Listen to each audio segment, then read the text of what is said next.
his resurgence with the Minnesota Vikings. I mean, the Minnesota Vikings decided to let a 14-win quarterback walk. And he had bad playoff appearances. He had bad end-of-season appearances for the Minnesota Vikings. So I get why it would put a bad taste in your mouth. But there are guys with worse records and worse performances who have been given more friendly treatment from their franchises. And Seattle saw something like something. Sean Payton has had this reputation with quarterbacks, and there's a bunch of guys in the league that have looked at guys. By the way, Sean Payton, obviously not the Seattle coach, but you know what I'm getting at here. Where Andy Reid has this, where he sees a thing that maybe not everyone else sees, and I think that he did that twice just in his Kansas City tenure. He saw the Alex Smith promise, and then he also saw that even as good as Alex Smith was, that there could be an improvement, a step up, if you replaced him with Patrick Mahomes, and he was right on both counts. And Seattle looked at what Sam Darnold had done in Minnesota and what Sam Darnold had been, subjected to from the draft through his backup stint with San Francisco and all that, and said, no, there's more in the tank here. And now Sam Darnold is going to be one of the potentially great redemption stories in the history of the NFL if he can cap off this run and bring another Super Bowl back to the Seattle Seahawks, which I desperately hope he doesn't do. On the opposite side, you have the hindsight experience now for Tennessee Titans fans who let Mike Vrabel go, and Mike Vrabel returns to the land of his heritage, so to speak, and has the New England Patriots on the brink of another Super Bowl. The same Patriots organization under the same Patriots ownership that utilized him on both sides of the ball in significant roles as a player. And now he gets to go back. And I was listening to Rich Eisen on the way in, and Rich was spouting the virtues of Mike Vrabel, who's very, very popular in NFL circles, very highly respected in NFL circles. And he brought up, look, if he wins a Super Bowl, you got to build a statue with Mike Vrabel, because he will have Super Bowl rings as a player and as a coach in that case. And that is, I mean, that's as significant or more significant than being the coach of the dynastic team. I also wonder if people are starting to re-examine their views of Bill Belichick, because you can never unwrite the history that he and Tom Brady authored together. But you can certainly revise your opinion of that history now that Tom Brady got a Super Bowl without Bill Belichick, and the New England Patriots are potentially going to get another Super Bowl pretty quickly without Bill Belichick. And Bill Belichick is now doing something else, and it seems like that's not going to work out all that well. Now, give it time at North Carolina, or give it time if Bill somehow gets his way back into the NFL, maybe we could see something different. But I think that the eagerness to put Bill Belichick as the GOAT coach in the history of the NFL because of that run he had is natural, but also looking at it again and saying, wait a second, is this the accurate assessment of what he was able to do? I think it's healthy to re-examine that based on the success of the guys under him, without him, and then the organization without him. Of course, the latter is the harder comparison to make, because Bill's absence is not doing anything to help New England right now. It's just the fact that one of his disciples, Mike Vrabel, is the guy that came back in and is now doing it again. Maybe I'm looking at it wrong. Maybe it speaks more to the greatness of Bill Belichick that the guys that spent time under him don't even need him to win. Maybe that's the ultimate goal, like of parenting, right? We all want our kids to go out and be better than us, to not need us. It's the oxymoronic or the cruelty of parenting is that if the better job you do, the less your kids need you, right? Maybe I'm looking at it wrong, and maybe that's what this is saying about Bill Belichick, that the guys that came up under him learned how to win so well from him that they don't need him, and that whatever organization they're part of is just kind of blessed by his influence. I think that I brought this up last week. I think that that's been a hole in Belichick's resume up to this point because all the other great, multiple time Super Bowl winning coaches, there's a few exceptions, I guess not all of them, but the ones that we all rattle off as the greatest coaches of all time in the NFL, they had incredible coaching trees. They have as a well. coaching tree that has that kind of success. Vrabel is and there's arguments as to what constitutes a coaching tree. That gets in a little more of the weeds. Like, just because you played for a guy but you never coached under him, does that make you part of the coaching tree? Whatever. Vrabel never coached under Belichick, but he'd played for him a long time. I would say, yeah, put him part of the tree. Like, other than Brian Flores, who had a decent run at Miami, but then was unceremoniously fired because he was hard to work with, despite his moderate success. Now it's like having Vrabel get his former team and Belichick's former team to the Super Bowl again, I think almost strengthens Belichick's reputation as the greatest of all time. At the end of the day, you get a Patriots-Seahawks matchup that has, one way or the other, no matter who wins, that has a redemptive arc, the completion of redemptive arc for either the coach or the quarterback. And, of course, these are the two most prominent personalities, positions, faces of any organization in college football. The quarterback, Sam Darnold, it's gonna be really fascinating to watch how we decide to treat Sam Darnold if he can win a Super Bowl. And, of course, I'm 2 weeks ahead of myself because we don't get to decide these things until the game is actually over. But, there are plenty of guys where we look at them winning Super Bowls. We'll be like, well, even Joe Flacco won a Super Bowl. I mean, Trent Dilfer won a Super Bowl. And we never really give them the props for it. Now, I don't think Trent Dilfer and Joe Flacco were the same kind of quarterback. I think Joe Flacco was a significantly better quarterback over the course of his career than Trent Dilfer was. Seattle's got the number one scoring defense in all of NFL football. That's the analogy is that to what Trent Dilfer was able to ride the success. I mean, and I'm just using sort of the modern day examples. You go back through the history of NFL football, there's a lot of guys you're just like, oh, that guy, even that guy won a Super Bowl. I was just looking through because there was the wild there's a wild thing that made its way through social media that Sam Darnold, speaking of him, is the first USC quarterback to start a Super Bowl. That's right. So I went back and looked at quarterbacks who have played in the Super Bowl. Was able to verify it. And also, like, I was able to see things like you had Jeff Hostetler for the Giants win a Super Bowl. It's like no one knows who that is unless you were a Giants fan or an NFL fan from that era. Someone like me who wasn't born yet has never heard of that guy, right? But that guy's a Super Bowl winning quarterback. So it is wild that the amount of not Hall of Fame guys, nowhere near Hall of Fame reputations, and certainly not in the Hall of Fame in a lot of these cases, won Super Bowls. Brad Johnson won a Super Bowl. Brad Johnson. Nick Foles won a Super Bowl. There's a lot of guys that you look at that and, because Super Bowls are not a quarterback stat. Their wins are not a quarterback stat, but we have turned it into that because they are the most influential and important. It's very fascinating because we don't necessarily do this with pitchers in baseball.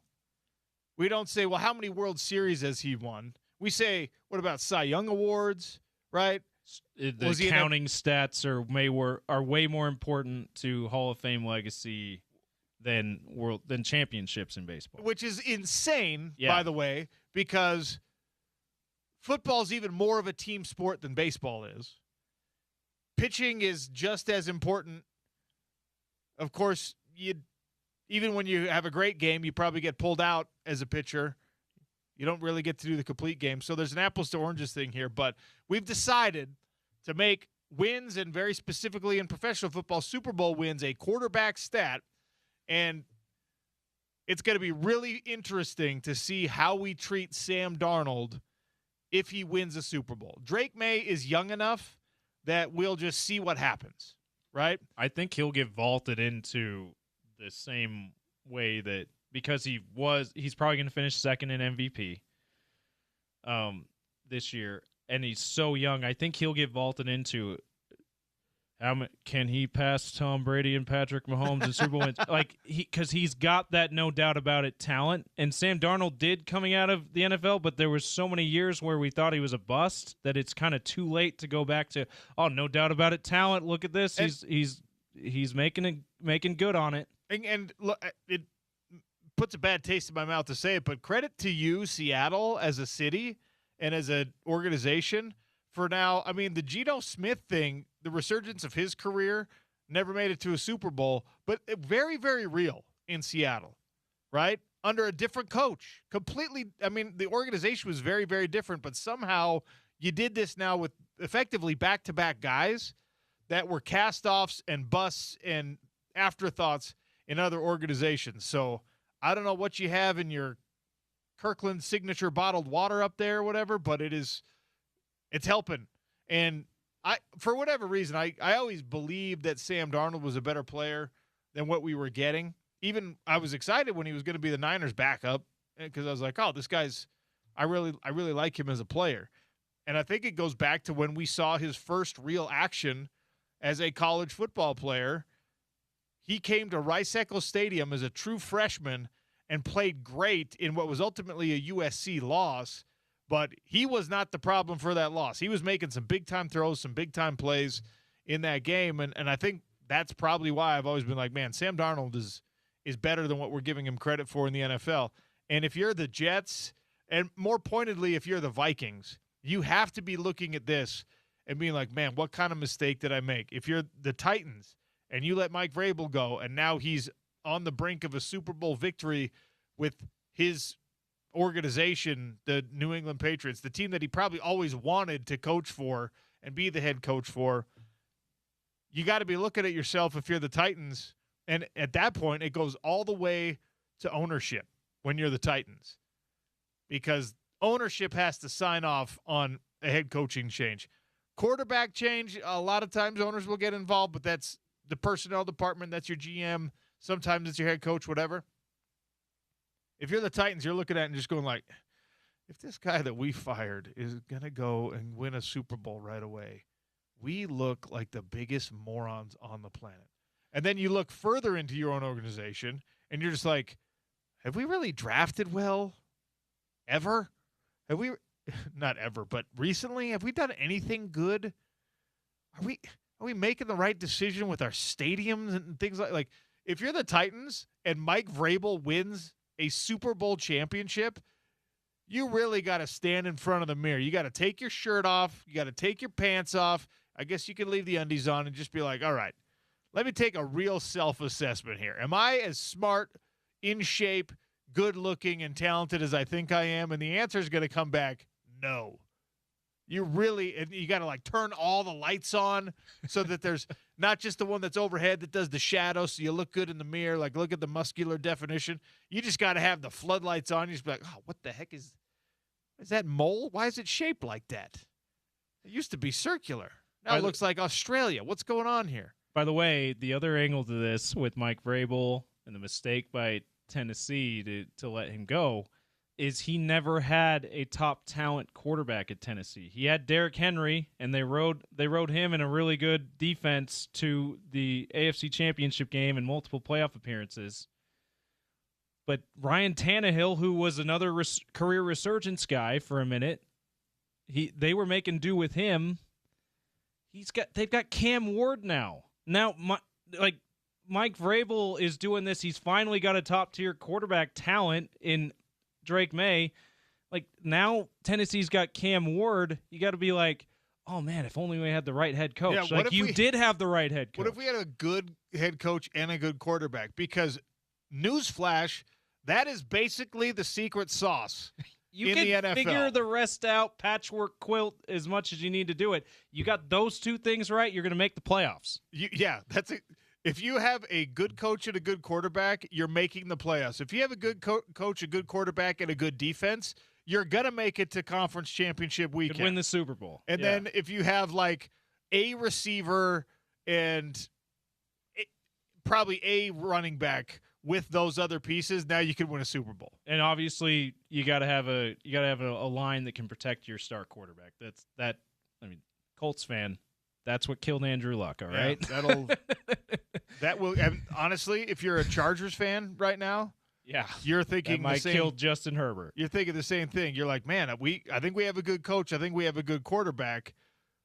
We need an offensive line. And again, it's why the NFL is the ultimate team sport. You're seeing with both of these rosters, and obviously I'm focusing on coach, quarterback, etc. You're seeing, though, all the way down the roster, guys who have had, like, this is their second chances, their third chances, the better fit here. There's plenty of local examples of this that we've had. Kyle Van Noy is probably the best one that makes the most sense with me. When, like, Kyle Van Noy was an unbelievable college football player, and then his first landing spot in the NFL, it just didn't fit. It didn't make sense.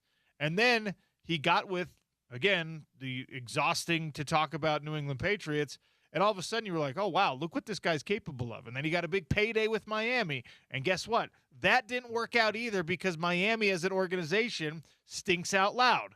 And then he ends up with the Baltimore Ravens, and that's a good organization who recognizes his veteran leadership, his value in that spot, the fact that now he's probably not as much of a run-around following receivers type linebacker. Let's focus on his abilities as a pass rusher. He's kind of reinvented himself that way.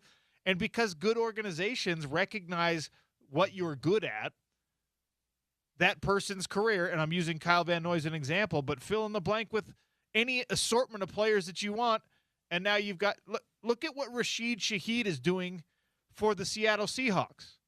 He's in a great organization now, and I don't think the Saints are a bad organization, but they're not on the level that the Seahawks are right now, as much as it pains me to say. And look at what Rashid Shaheed is in a Seahawks uniform. He won them the damn divisional round game in the first play. When he has the first big play of the game yesterday. He didn't have a big return yesterday like he's had in two of their biggest games this season, regular season, postseason. But he had the 50-yard catch that got things started for Seattle. He's been that guy that has had a resurgence or a breakout because he's been in the right situation. By the way, how cool is it for Connor O'Toole to be part of this Seattle Seahawks organization? A guy that we talk about good organizations and we talk about good team cultures and we talk about talent recognition. His career at the University of Utah should have been a great one. Unfortunately, he was not able to stay healthy. The coaching staff always believed in Connor O'Toole. That's probably why even when he was rushing back from injuries, they would put him into the lineup in some cases maybe prematurely before he was ready to really perform at his highest level, and he never had the production because of it. Well, Connor O'Toole looked no further than the fact that he was able to make an NFL roster as a testament to his talent, and he's strictly a special teams guy right now for the Seattle Seahawks. But that's a dude who was at one point a wide receiver at the University of Utah, is this a really good fit? And then they were like, dude, put on some weight. Let's make you a pass rusher. And if he ever gets in to be like an every down rotational type player in the NFL, it's going to be as a stand-up linebacker. He's going to have to pull an Elvis for us.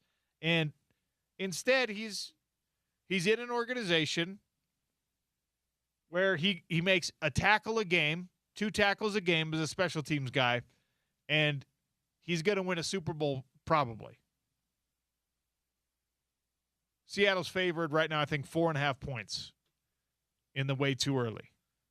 We got a couple of weeks still before the game's actually played, but I don't think anything changes, barring fluke practice injuries in those 2 weeks, to make me think that Seattle should be the favorite, and obviously they are the favorite right now. And Connor O'Toole might get a dang ring. Yeah.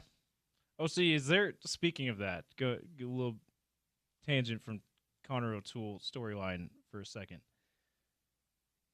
Is there anything worse when you don't have your favorite team participating in a championship series or Super Bowl, whatever, than just not liking either one of the teams. Like, It's terrible. It's terrible. Like the last time I remember doing this, being in this situation, was the last time the Patriots and Seahawks met in the Super Bowl. And the Seahawks are like the Braves. I mentioned the Braves. I just don't like the cut of their jib kind of thing. I don't really have a great reason why I've never liked them. I've got a little bit more of a reason now to not like the Seahawks. Come on, sales guy Chad. Our insufferable sales guy Chad with his Seahawks stuff. Who is rightfully so gloating and feeling great about his favorite team. To be fair to Chad, he is a Seattle guy. Yeah. That's where he's from. But, now I have like I don't like to have the tongue in cheek. I don't like to have that guy be gloating about a team I don't like very much winning the Super Bowl.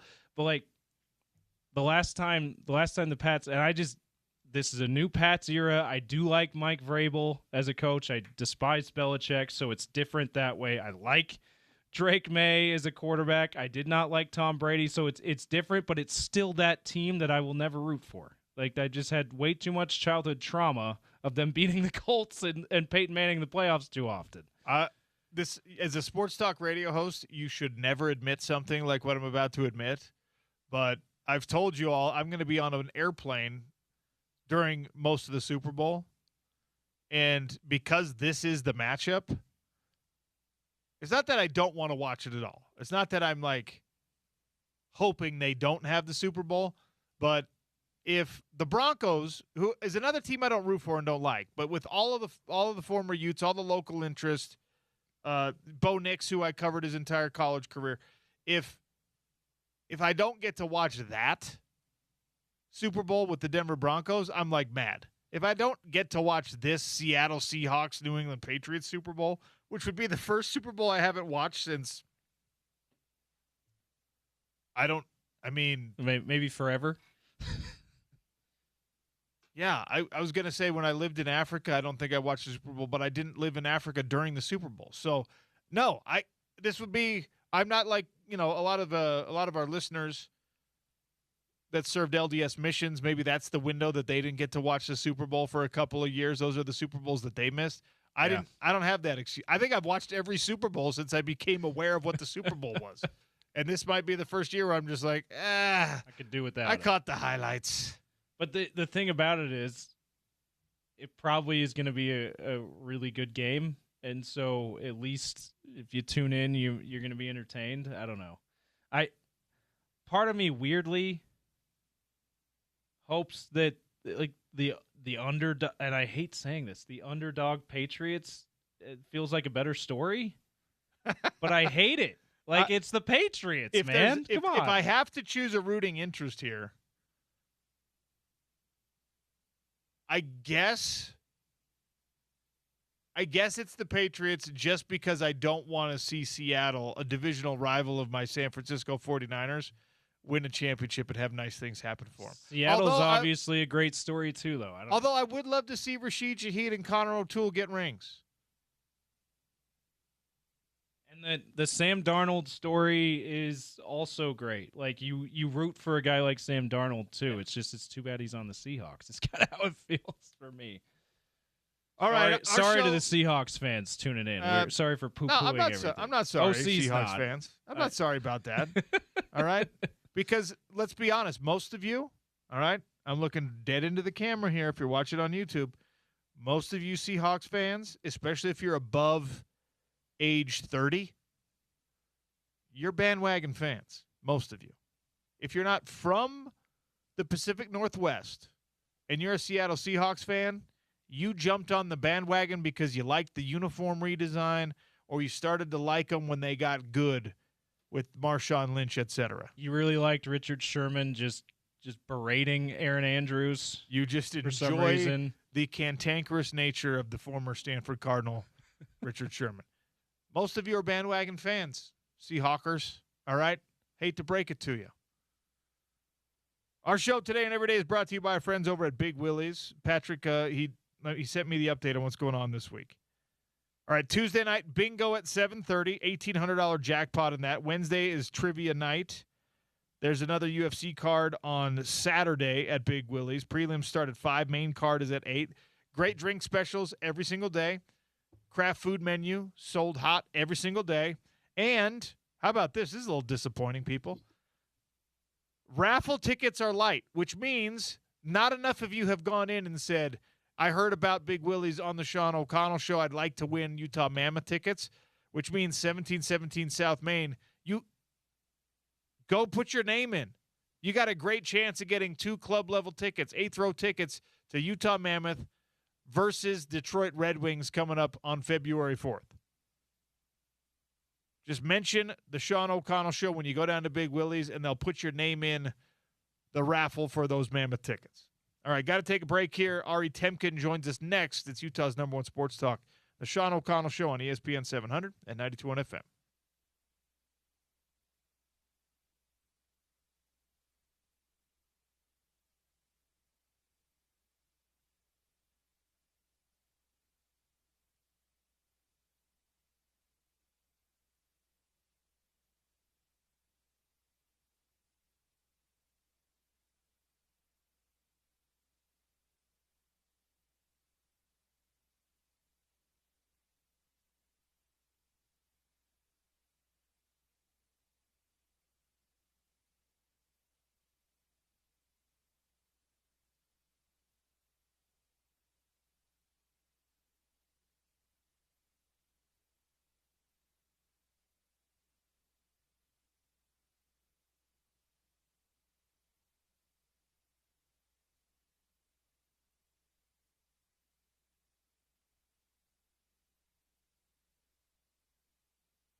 Sean O'Connell show on ESPN 792 on FM. Ari Temkin set to join us here shortly. Interesting weekend of sports or sports programming, viewing, whatever. You had basketball on, hockey on.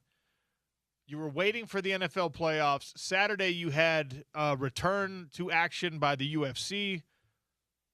Justin Gaethje with a championship victory over Paddy Pimblett. For all of you out there who cared about that, I loved seeing it. Justin Gaethje with an interim lightweight championship. He becomes the oldest person at 37 years of age, becomes the oldest person to win a lightweight belt in the UFC.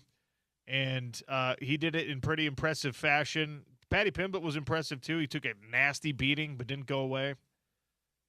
And the Paramount era of the UFC begins. They changed their bonus structure to go along with their $1.1 billion deal. Sorry, $1.1 billion per year from Paramount and Paramount Plus. So I think a successful start to that new partnership. I got to give credit where it's due for the UFC because there's been a lot of conversation, especially in recent years, and look, they were they were subject to a lawsuit, a class action lawsuit settlement that they already had to pay out. They've got another one coming and another one after that that is probably going to be even more costly for them. And so, the company reluctantly is doing things to try to meet fighters where they need to be when it comes to pay. And they've now instituted a finish bonus. So anyone who's familiar with the sport, they would give out nightly bonuses, usually three bonuses: fight of the night, performance of the night, submission of the night, whatever. And now, anytime you get a finish, if you finish the fight, submission or knockout, you get $25,000.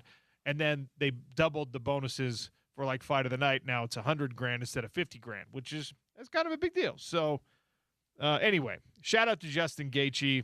He's been on the show before, by the way, who is just a great dude and becomes the oldest lightweight champion, oldest person to win the lightweight belt in UFC history. Ari Temkin joins us now to talk a little college football. Well, we'll talk all football with Ari Temkin because he's just a fan of that sport and every sport. Ari, welcome back. How are you? I'm good, OC. How are you, man? I'm doing all right. It feels weird to not have like a college football game to react to. Obviously, NFL playoffs and things like that are still going, but the football season on the college front, from a competitive standpoint, has been over and is starting to fade from consciousness, and I don't like that feeling. But plenty of off-the-field things that we have to discuss, and I'll start with the decision that was made last week to just keep the 12-team expanded college football playoff at 12 teams. Was this the right call for you?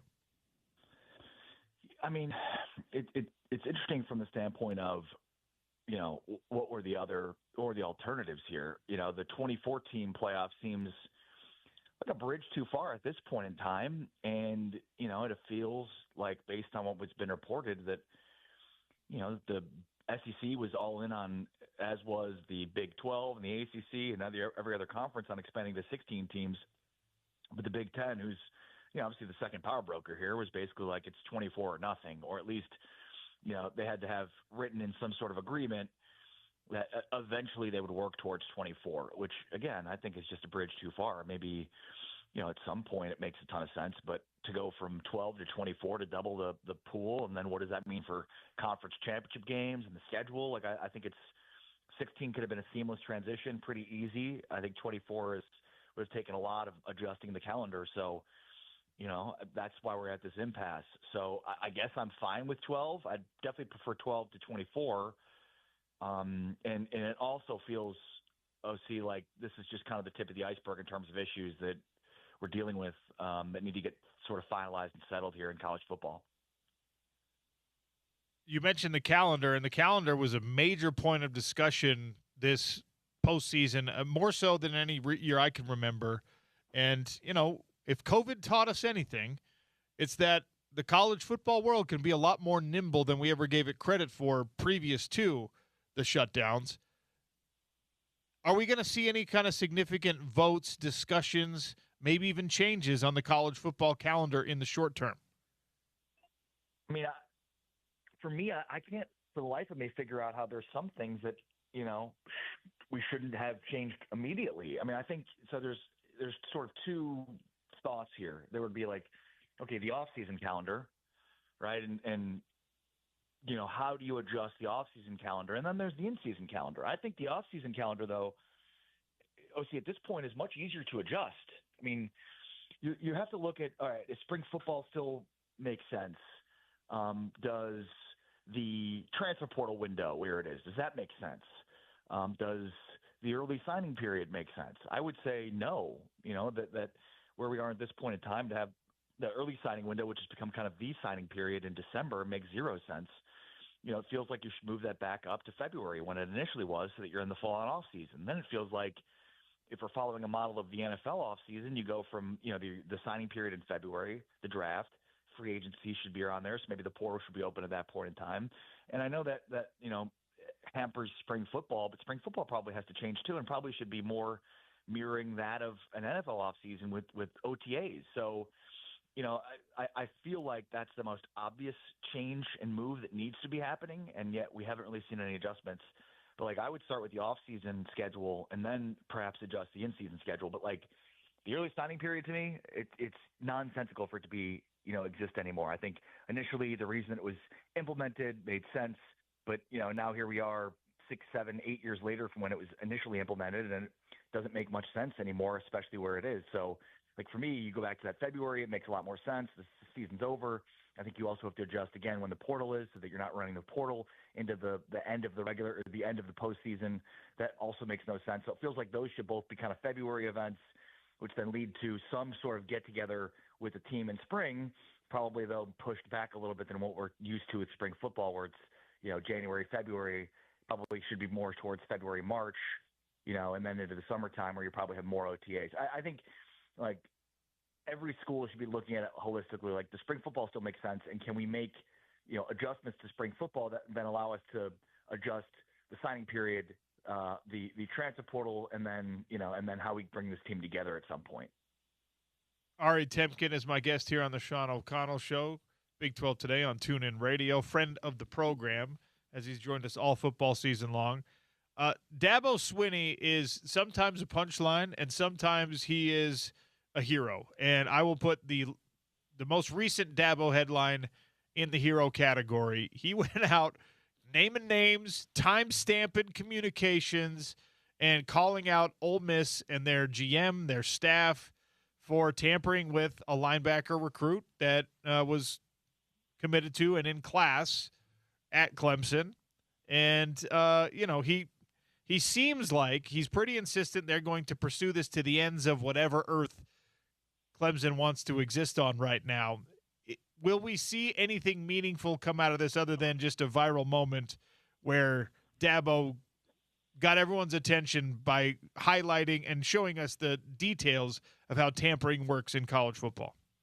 I'm so glad you brought this up and pointed this out, because I'm totally on the same page with you in terms of I love this. And there's probably no more credible coach that could speak out on this than Dabo, because we know that Dabo's not tampering with guys because he's barely playing the transfer portal game. So he's the one dude where we can, it's kind of like the steroid era in baseball, where it's man, there's so few guys that are actually not doing it that we could, could we even properly identify who that is? And I think that's 100% the case when it comes to tampering. Most coaches don't want to speak out against it because most are doing it, whether or not it's them directly or, intermediates. That's the difference. I think if it comes to will anything change here, man, would they have to be horribly sloppy for anything to come to light here, that's credible in terms of evidence? They would have to have direct communication between Pete Golding and these players. A lot of times you've got assistant coaches, analysts, even other go-betweens that, they're quote unquote maintaining relationships with the guys they start recruiting. So there's always, it seems always an out that they would have, even though it is tampering. And I think that's why it felt like tampering is just an impossible hill to climb. But I love Dabo doing this because, again, he's one of the few guys where it's man, this is credible. We know he's not tampering. My God, he barely brings in transfer portal players. Yeah, he doesn't like the portal. He's he's reluctantly decided they will actually bring in a couple of guys, but he's never going to rank real high on the transfer portal rankings. Right. So for me, he's the guy that if anybody can speak out against it and make something happen, he's the guy. And then again, how how irresponsible was Pete Golding in this? And is there enough that he can get out from an evidence standpoint, or was he just, sloppy and I'm sure like a lot of other coaches are, which are you're leaving a paper trail behind, which makes you look guilty. My guess is he was probably a little bit smarter than that, and nothing will come of this. But look, I think we should see more and more coaches do this. I mean, I think of all of the issues that are plaguing the sport, like tampering is certainly the top of mind, and I think probably the most difficult because you have to sort of prove intent, and that's the harder part about it, unless there's like a very sloppy paper trail that leads to it. So I think, again, like more and more coaches are unwilling to speak out because most of them are doing it. And so they don't, they're not going to say anything against it. I think if you had more that weren't doing it and then therefore speaking out against it, that would be better for the sport overall, because we know it happens, but it's happening at such a ridiculous degree that it's upsetting. Yeah, I'm not always sympathetic to Dabo Swinney, but he might be kind of standing alone, dying on this hill, fighting this fight, because all these other coaches are just like whistling by.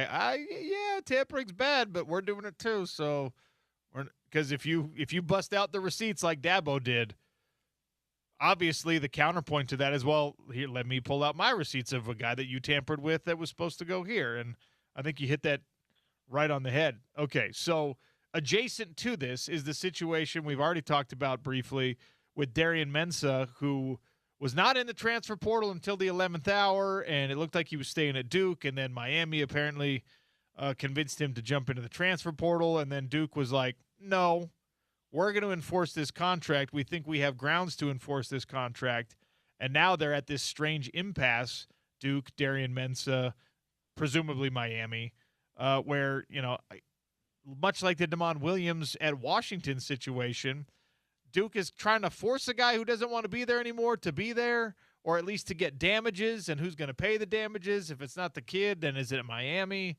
What comes of this? Yeah, I mean, and I'm glad you brought up the Williams piece, because, for all parties involved, it's a good thing they figured out a way to get that thing settled and reined in, because, it does feel like these kids have opportunities to basically go wherever they want, whenever they want, regardless of these contracts. And you've got two things at play here. Number one, are the schools willing to take these kids to jail, or willing to take this to court and willing to fight this? I think you have a lot of schools that maybe have guys that have left deals, that are agreed to and signed contracts that are not living up to those contracts and leaving. And the schools are basically left with, all right, are we going to pay for this? Are we going to sue them? Are we taking them to court, or are we just going to let this go because we don't want to sue a kid? And I think you're starting to have more and more examples of the schools fighting back in a way that maybe we didn't anticipate that they would. I mean, look, this all goes back to collective bargaining, right? Like there's no question the validity of these deals if they've been collectively bargained at the top in terms of what needs to be included in them. And I think the situation we have now, it sucks because everybody's a free agent every year. And even if you've signed a multiple-year deal with your school, they have their own outs. And even if you say you signed the dotted line, you've agreed to this. I mean, what we're seeing is in court, these take time. And so in the interim, they're able to transfer and play and find loopholes to figure out ways to get on the field while this is being held up in court. It's not holding up their ability to play. And so, yeah, I mean, I think there's got to be something to do against it, but it feels like it's helpless in the same way that tampering feels like it's helpless, because, even if you're a school in the case of Duke, like they're suing him, but is he going to be able to then figure out a loophole to play at Miami while this is all still going on and hanging in? And who knows, 3-4 years down the road, if this is finally settled, it's like, oh, okay, but his career's over. So what's the deal? It's this bizarre waiting game where you use our judicial system to your advantage in terms of the slow pace that it can go at it sometimes. So I think, even in the case of I'm trying to stop him from playing at the school, you can't do that because it takes too long, and these guys are already playing and seasons behind them by the time this thing is shown in court. That's exactly what happened with the Wisconsin kid. Kid transfers to Miami, Wisconsin's suing him, meanwhile he plays in the national championship for them.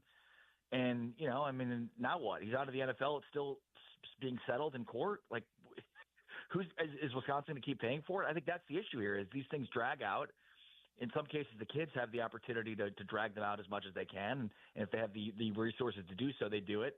But are the schools then, willing to be on the hook from a legal standpoint for bills for years? And that's again why I think it's such a messed up system where like they're almost disincentivized from enforcing these contracts, and it's ridiculous. Do you have a horse in the race in the Super Bowl matchup we were gifted over the weekend? Not the Patriots. That's my stance here. I mean, aren't we all sick and tired of seeing the Patriots win Super Bowls here? Yes. I mean, I rooted for the Bears. Bears had a tremendously good season. I mean, the Patriots bottomed out, went 4-12 or 4-13 in 2 straight years, and now here they are back in it. It's a joke. It should not be this good this quickly. Everybody else is trying to pay their dues.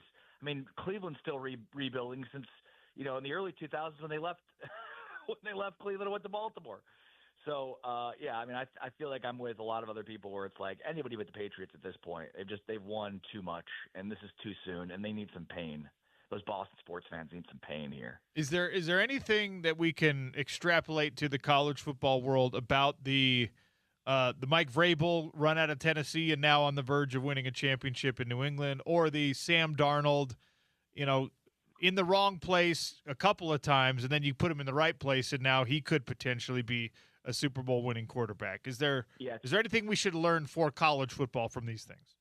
Yeah, to me, I see the Darnold one is the bigger piece because it's twofold. It's there may not.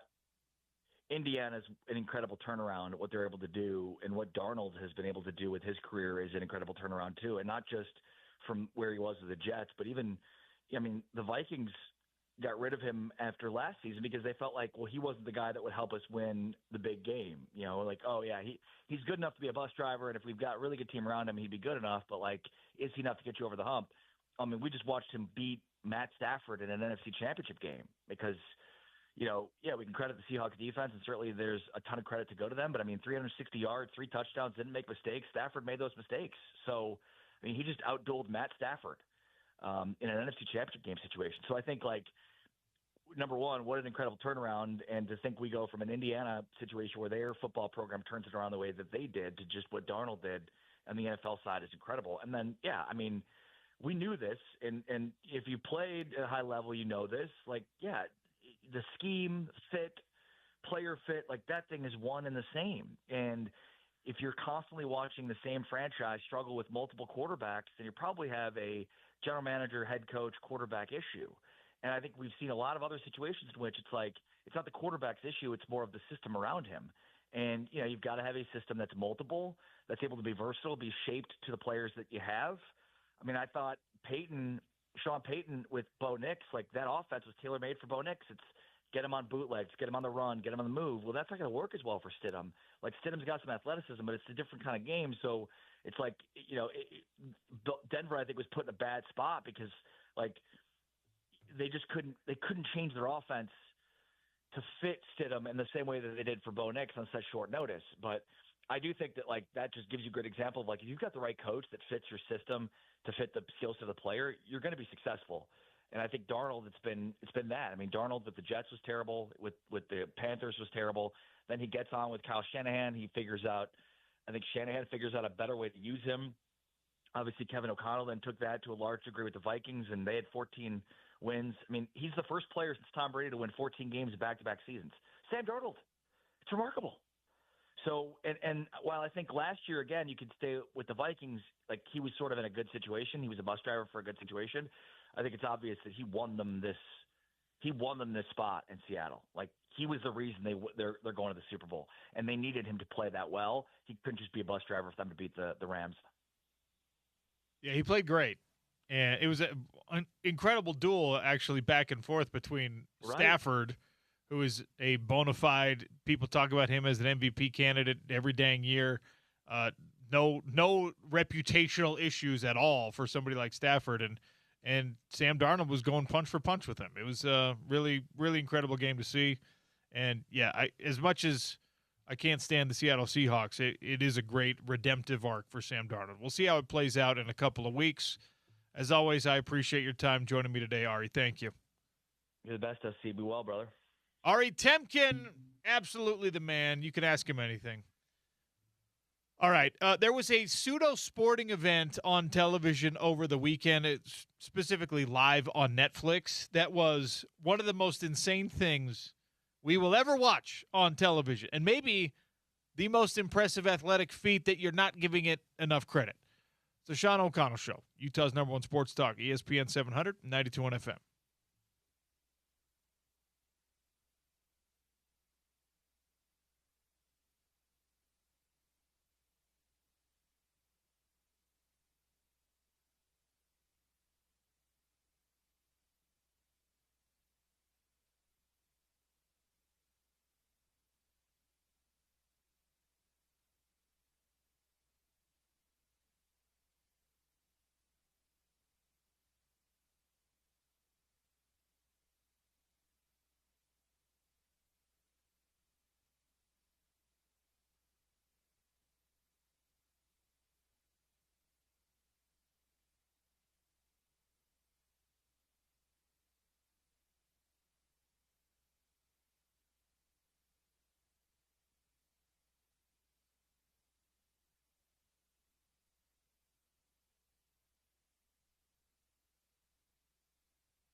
All right.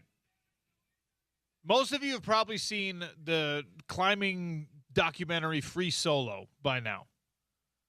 Alex Honnold climbs El Capitan completely unroped, no safety harness, no clips, no nothing. Just raw dogging it all the way up the side of an incredibly dangerous route that has hurt people who are roped in the past. And Netflix decided to do some Evel Knievel, you know what, and put him live climbing Taipei 101, a skyscraper in Taiwan, completely, again, unsupported with any kind of safety harness, any rope, any string. It is a glass and steel structure, and they were just showing the beginning of it again, like right when he started. Just hops up from the ground and starts climbing this insane tower all the way up. He went all the way up to the antenna tower, like top, right? And they streamed it live, and the fascination that we have with these impossible feats is must be like something in our primordial lizard brains. We can't look away. The fact that Netflix took this risk and that Alex Honnold decided to do this for $500,000, by the way, once you get past, I don't know, somebody who knows, tell me, once you get past like 40 feet up, it's fatal if you fall, right? And this guy is literally the best climber in the world, probably the best climber that has ever existed. He is a complete alien. He might be a bigger genetic freak than any professional athlete that you know. The fact that he is capable of doing things like this and that he has the steel nerves and the incredible focus in order to do this. I mean, it's not like trying to hit a fastball, right? Where you got to have this incredible reaction time, coordination, hand-eye coordination. You got this split-second thing. He has to maintain an insane level of focus in the El Cap situation for hours. I don't know what the full time was for him to climb this Taipei 101. But I think because they showed kind of highlights on the Pat McAfee show on ESPN just now. I think it showed it was like 90 minutes or something, between 90 minutes and 2 hours. Yeah. So of uninterrupted mental focus and physical exertion that most of us are incapable of doing for even 60 seconds. Like, if you're an average human adult, you cannot hang unsupported from anything just with your grip for a minute. You can't. I've seen Survivor. They do that. They do that immunity challenge thing where they just have them hang. Yeah. Or stand like split-legged, or it gets wider every 30 seconds or whatever. I've seen that. Guys don't last that long. Even if you get to use your feet, right? Even if there's a ledge and you got to kind of stay on your toes and grip and flex your calf muscles and do that kind of thing, human beings are not able to do this. So there's no like hot take here other than what an insane thing for Netflix, because we're watching that for the same reason the average fan watches NASCAR. You're kind of hoping for the crash. That would have been horrific. And I'm very, very thankful it didn't happen, because it would have been a greater commentary, a greater narrative about how extreme we are in our country these days with our seeking entertainment. But the more wholesome aspect to this is that this guy, Alex Honnold, if you have not paid any attention to his career or even did the free solo thing, he's one of the most unique human beings from a physical and mental standpoint that exists on planet Earth, and maybe that has ever existed in the sports world on planet Earth.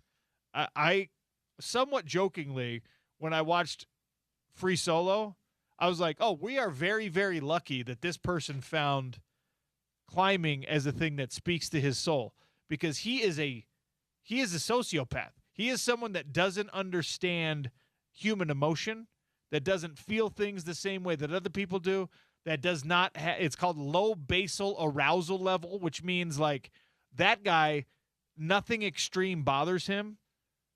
He doesn't have an emotional response to things that would terrify like pretty much everybody else. And it is a characteristic of serial killers. It is a characteristic of sociopaths.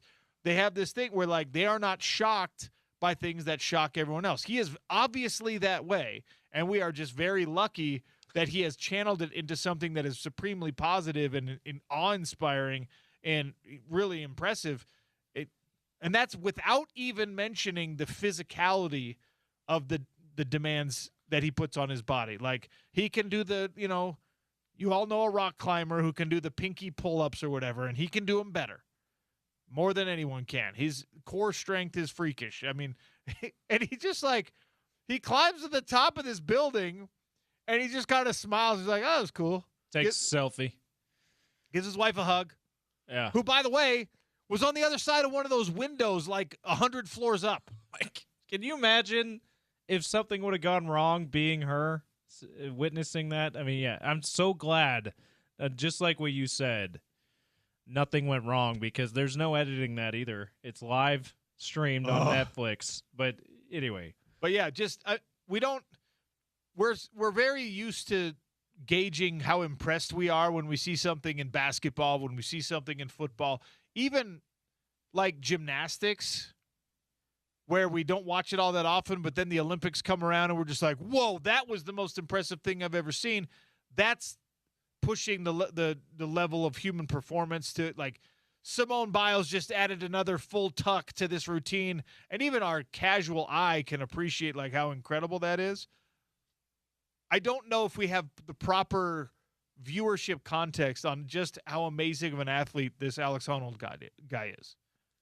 He's so I need to check out Free Solo. I've not seen it, but I may have seen clips of it. He's the guy that he's scaling the mountain and then he turns over to the camera and gives a big smile, like he's not scared, like he's hanging on for dear life to the side of this mountain, and he's like, "I'm good."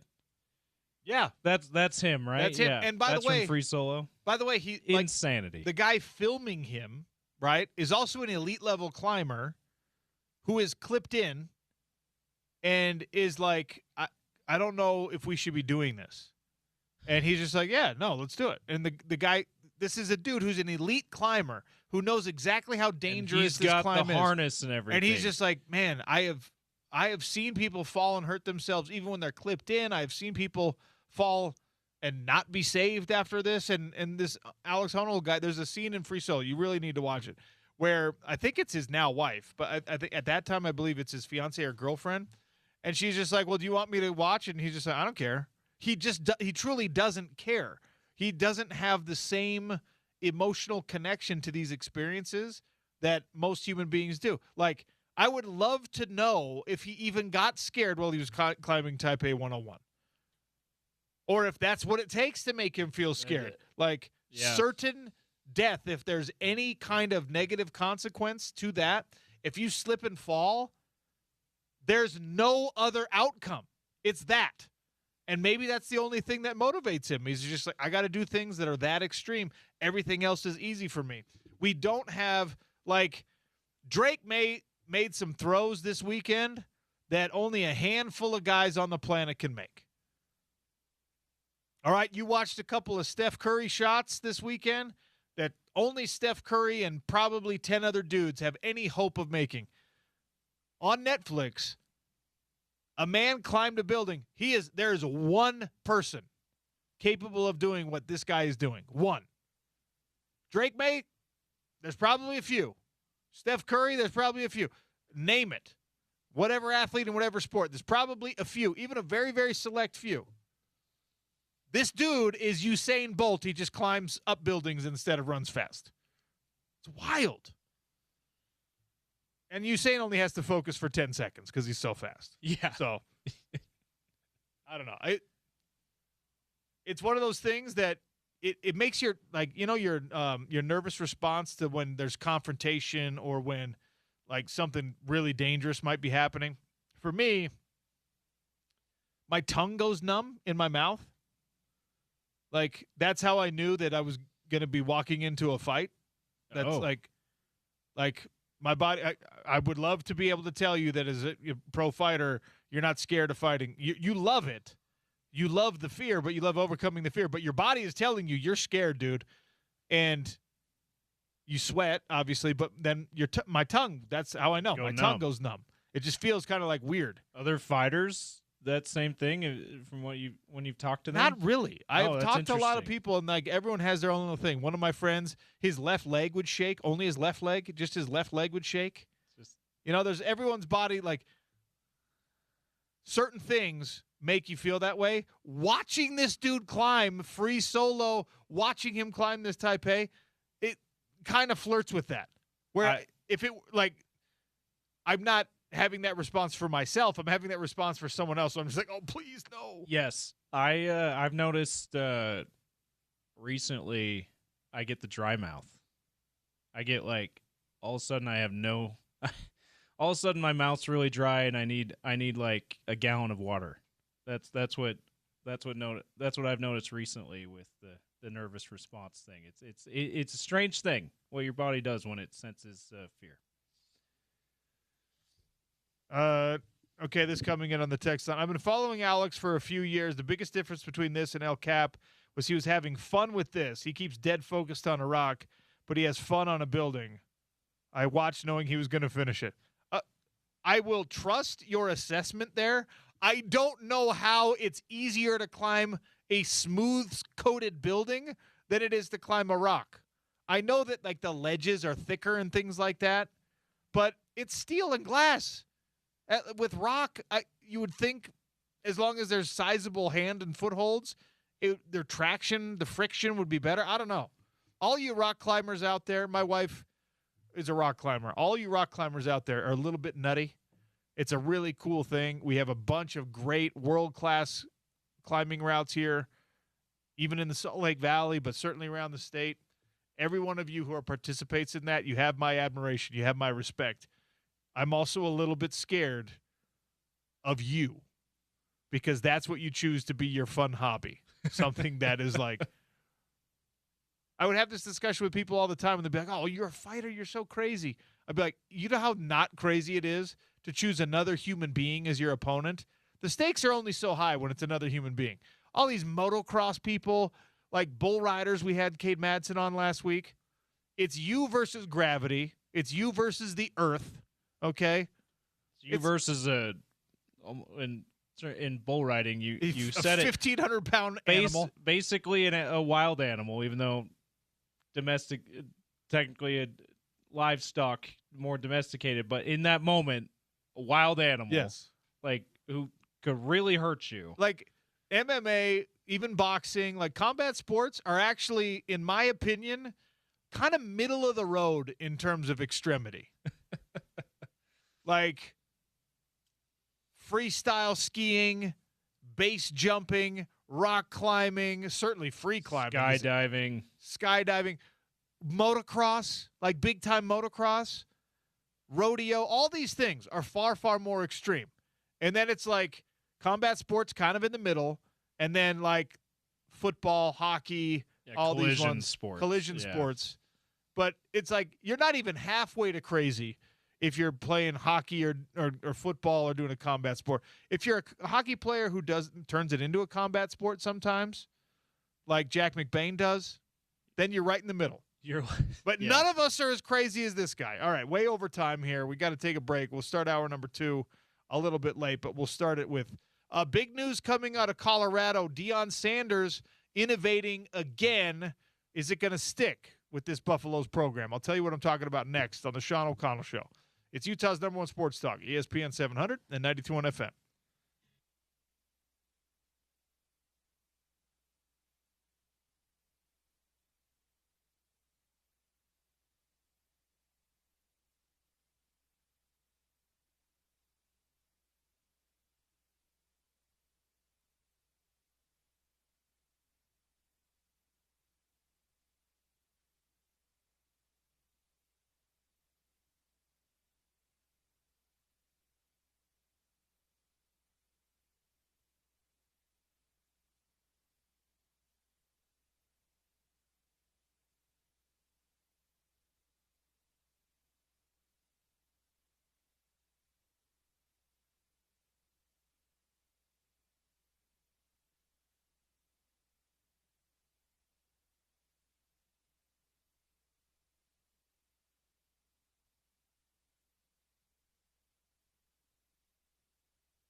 Love him or hate him, Deion Sanders marches to the beat of his own drum. He is unafraid to do things differently. We saw that when he first took the Colorado job.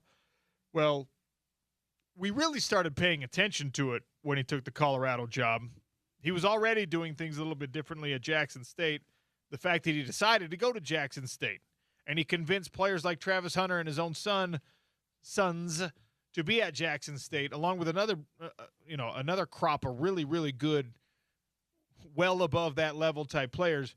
I mean, he's special. He's unique. Now, I think that this season, part of the reason this past season was so awful is because his health was failing him. Hopefully, I can say was failing him.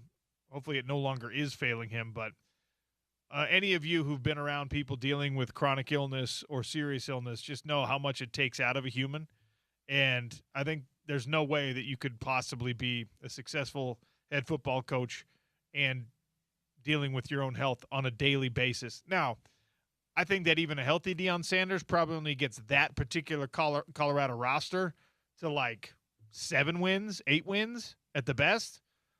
They're not going to be in the college or in the conference championship conversation again this year. They just lost Jordan Seaton, their best remaining individual player, offensive tackle, who was at one point the number one player at his position, number one recruit at his position. He's going to LSU to play for Lane Kiffin. He's fully mercenary. He's just getting the big bag. Totally fine. He's going to be a first-round NFL draft pick, whatever. Well, Deion, undeterred in a lot of ways because that's part of his personality, right? Is like he's fine no matter what, so he gets to behave the way that I'm fine no matter what. Deion doesn't need college football. He doesn't need to be the Colorado head coach. He's got ad revenue. He's got television revenue whenever he wants it. He can be on a studio show again whenever he feels like it. He's got a great contract from the University of Colorado. He knows that they need him way, way more than he needs them. Way more. And so he's doing things continually the way he wants to. Now, whether you like it or not, it's something that you can at least look at and say, all right, this is interesting, or maybe you have admiration for it. He is going to try to run Colorado football like a professional franchise. Now, there will be lawyers, but Deion, to me, is unafraid right now of setting a precedent for what college football eventually is going to be. Deion Sanders plans to issue fines to players for misconduct, financial fines, okay? I'm sure there are guys further down the roster that are not getting paid big-time revenue share contracts or big-time NIL contracts that you might have to adjust some of these numbers for, or you just figure that those guys are around because they love football and not because they're being paid and they don't have to be treated like professionals and fined like professionals. I will let Deion figure out how universal these fines are going to be. But for the players whose names you know, this is what it's going to be. If you're late to practice, $500 fine. If you're a no-show at practice, $2,500 fine. If you're late to a meeting or to film, $400 fine. If you no-show a meeting or a film session, $2,000 fine. If you're late to conditioning, that's a $1,000 fine. If you no-show, $1,500. If you're late to treatment, a $1,000 fine. If you no-show on your treatment, $1,500 fine. Any violation of team rules, $1,000 to $2,500. Public or social misconduct, $2,000 to $5,000 fines. He is trying to make it a mini franchise. As I already said, there are going to be parents, there are going to be lawyers, there are going to be agents that say, no, we're not doing that. We're not paying that fine. We're not complying with that. But Deion is not shy about saying, all right, you want to be treated like grown folks. You want to be treated like professionals.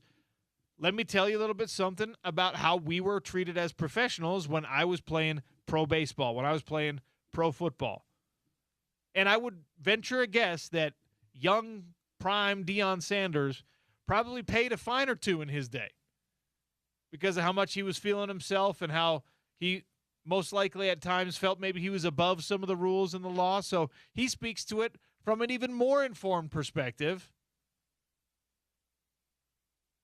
financial penalties for people now who are paid to show up to practice. They are paid to show up and perform in games. They are paid, and a lot of them very, very handsomely, to do what they are supposed to do.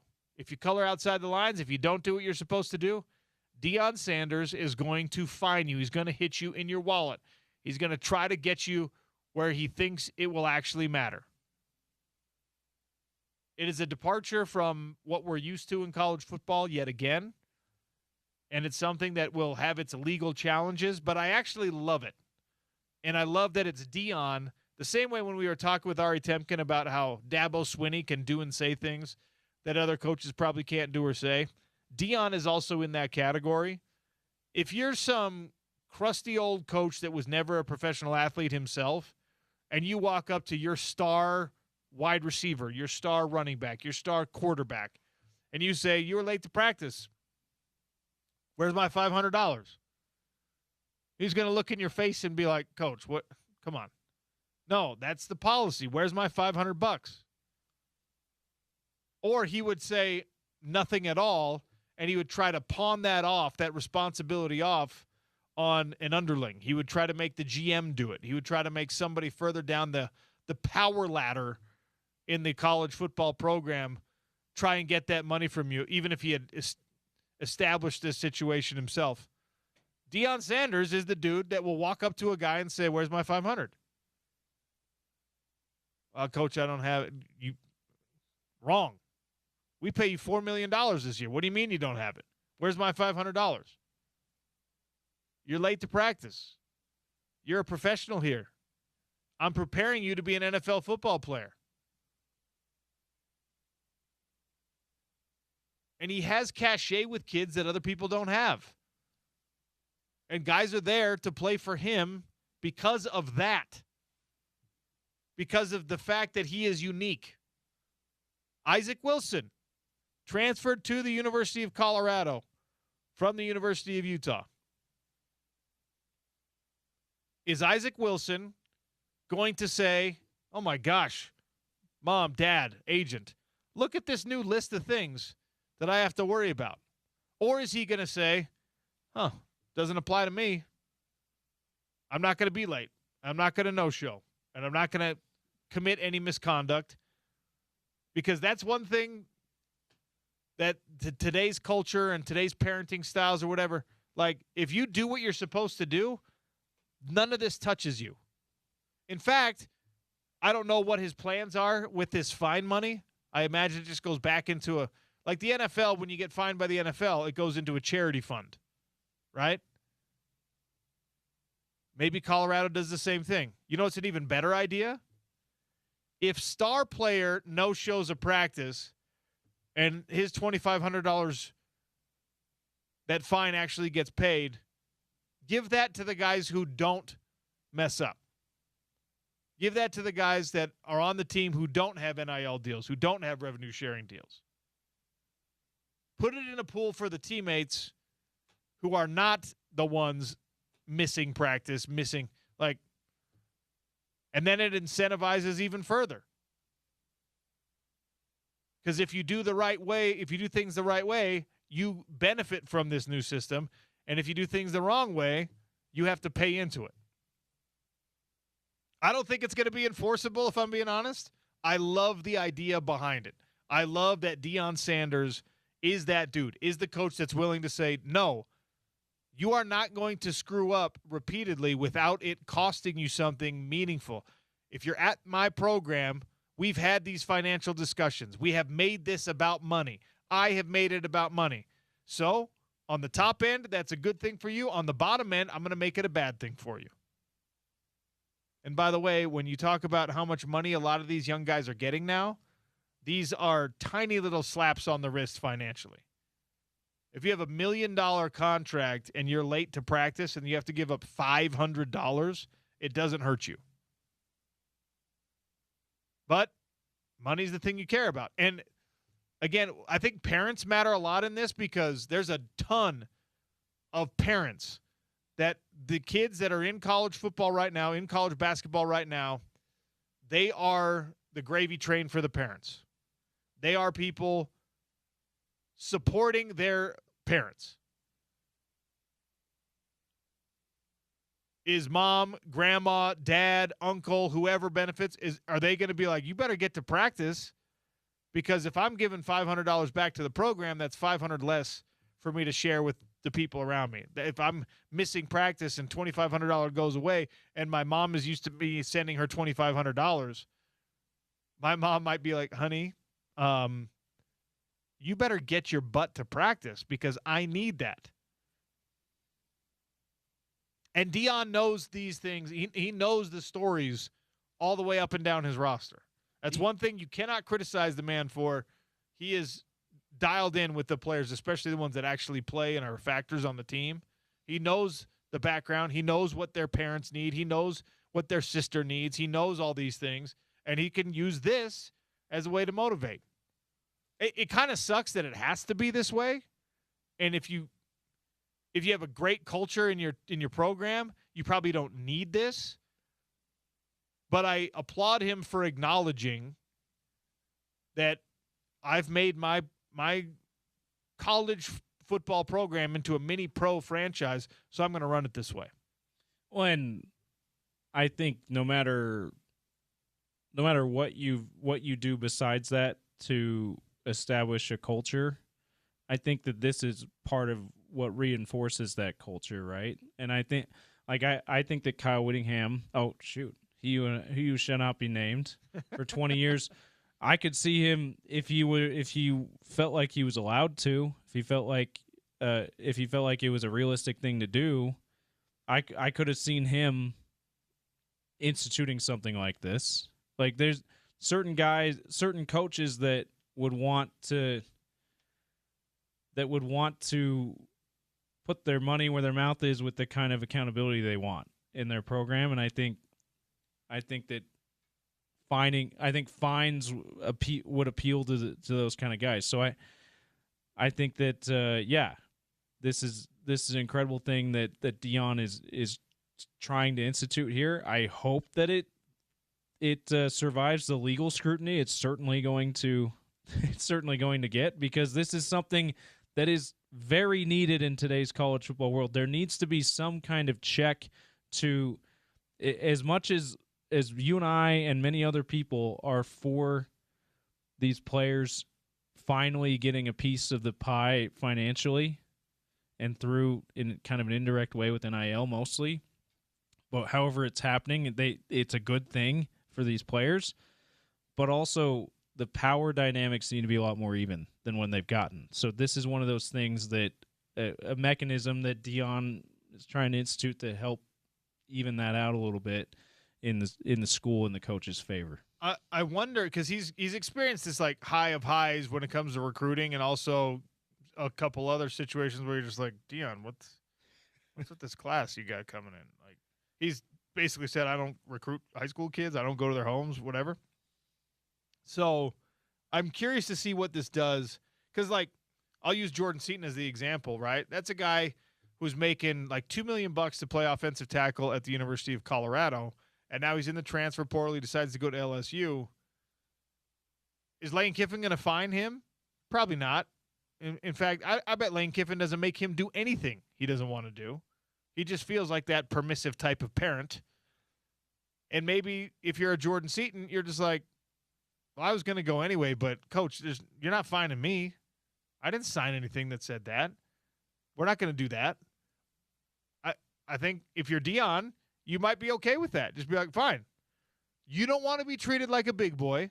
Fine. Go play somewhere else. I will be all right. We will be all right here at the University of Colorado. I'm Deion Sanders. I don't need this. I don't need you. I think that he's got that going for him. And I'm sure there's going to be a lot of recruits that are just like, well, you're offering me $1 million and Utah's offering me $1 million and Utah doesn't fine me for missing practice.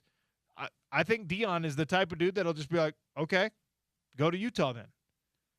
Because Sound familiar, by the way, Utah fans? Yeah. That's the way that That's the way that Morgan the is. previous head coach has done things in this short tenure in the NIL era, and that's the way that Morgan wants to continue to do things. Just like, hey, all right, go.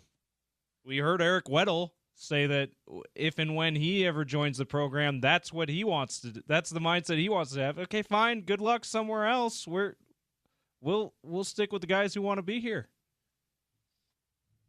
I'm glad you just mentioned Eric Weddle. Coming up in the Daily Dump, one of the all-time great football players from the state of Utah has a son who's also a great football player, and that son made a commitment.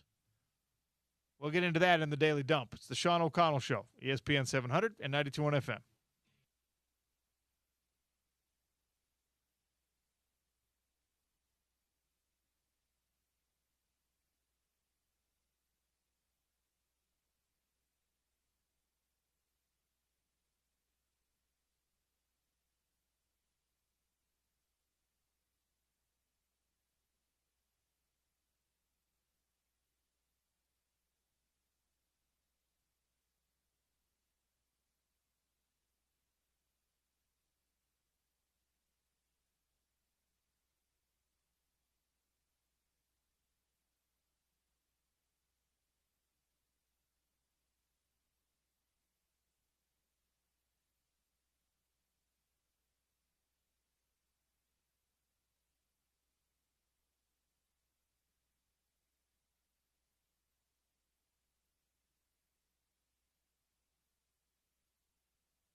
All right, I got to apologize on the Sean O'Connell Show here. I purposely misled you.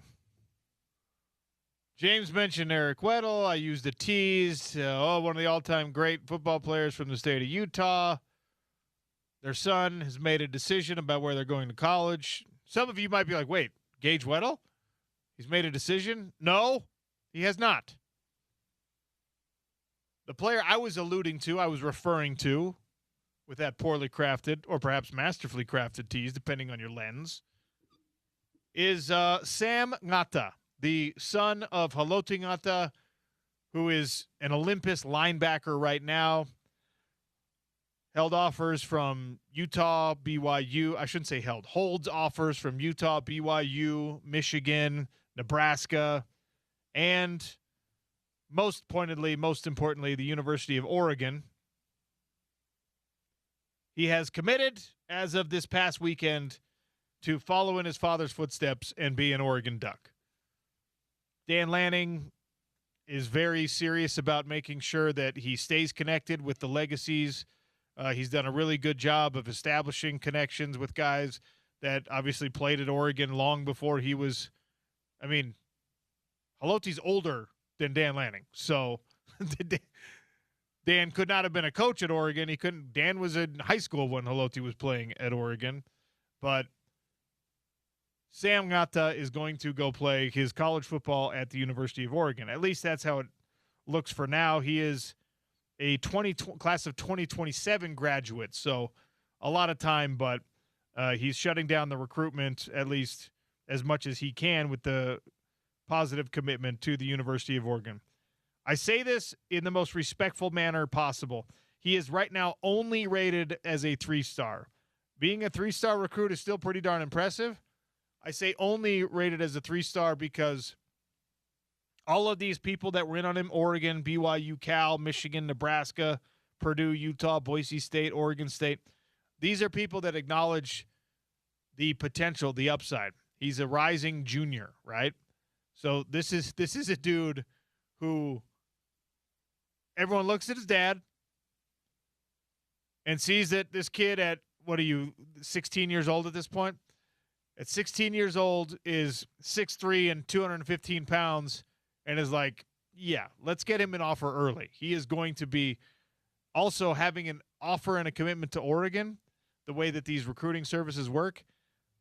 By the time it's all said and done, if he stays healthy and he plays as well as we know he's probably capable of playing, he's going to be a 4-star, maybe even a 5-star by the time he's out of high school.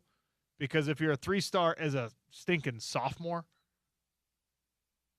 I guess no, he's a junior, right? He just finishes junior year, or is he going into his? Yeah. No, he's a class of 27. So if he was a class of 26, he'd be a senior right now. Right. So he's a junior. He's a junior, going to be a senior next year. Yeah. So if you're 16, 17 years old and you're already, on this path, this offer helps you, and now everyone paying close attention because you're an Oregon commit also helps you. So congratulations to Sam. Bump up the rankings. And to the whole family. That's a really cool deal. Do they? Haloti and I graduated the same year of high school, and he's got a kid headed off to college. My oldest is 6. Yeah. He he got started a little earlier than you did. Yeah. With the family. So where are they located in the state? Are they Utah? No, they're up at he goes to Olympus. He goes to Olympus. Yeah, okay. They live in whatever that Mill Creek area. Okay. That's awesome. And of course, we'd rather have the guy go to one of the in-state schools, particularly here on the home of the Utes. Go to Utah, but you gotta acknowledge Oregon's the legacy school there. Dan Lanning is that kind of recruiter. Even if he wasn't a legacy kid, that's hard to turn down. Dan Lanning in Oregon, so good for him. And also, like you say, only a 3-star. It's also. You say it's okay to say it that way because Oregon doesn't really recruit 3-stars. This is cool that Dan Lanning is able to acknowledge among all those other big name schools that you mentioned, is able to acknowledge, hey, this kid comes from great stock. This is Haloti Ngata's kid. He's a legacy. I don't care how many stars he has. We see his potential. We want him at a big time program like Oregon. If you want Sam, and I think they have 3 boys, if I'm not mistaken. if you He want the oldest of them? Yeah. If Okay. you want Haloti's kids, it might be one of those situations where you're just like, Haloti, do you want to be an assistant D-line coach here? Morgan, come on now. Would that be something you'd be interested in?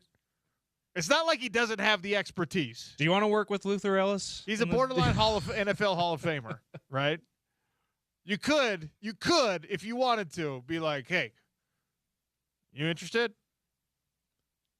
I'm not advocating that you should do that for every recruit or every kid, but it's one of those ways because Haloti is an Oregon Duck, man. He's he's a through and through. He had a lot of success there.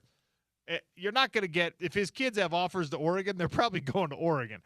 But if you really wanted them to stay in state, you might want to utilize that method to maybe, like, hey, Eric Kerr, all right?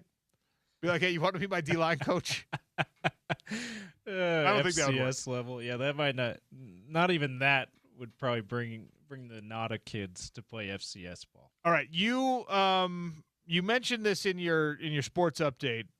Developments in the Bills coaching search. Phillip Rivers has withdrawn his name from the Bills coaching search. You know what I think? Goodness. You know what I think Phillip Rivers was doing?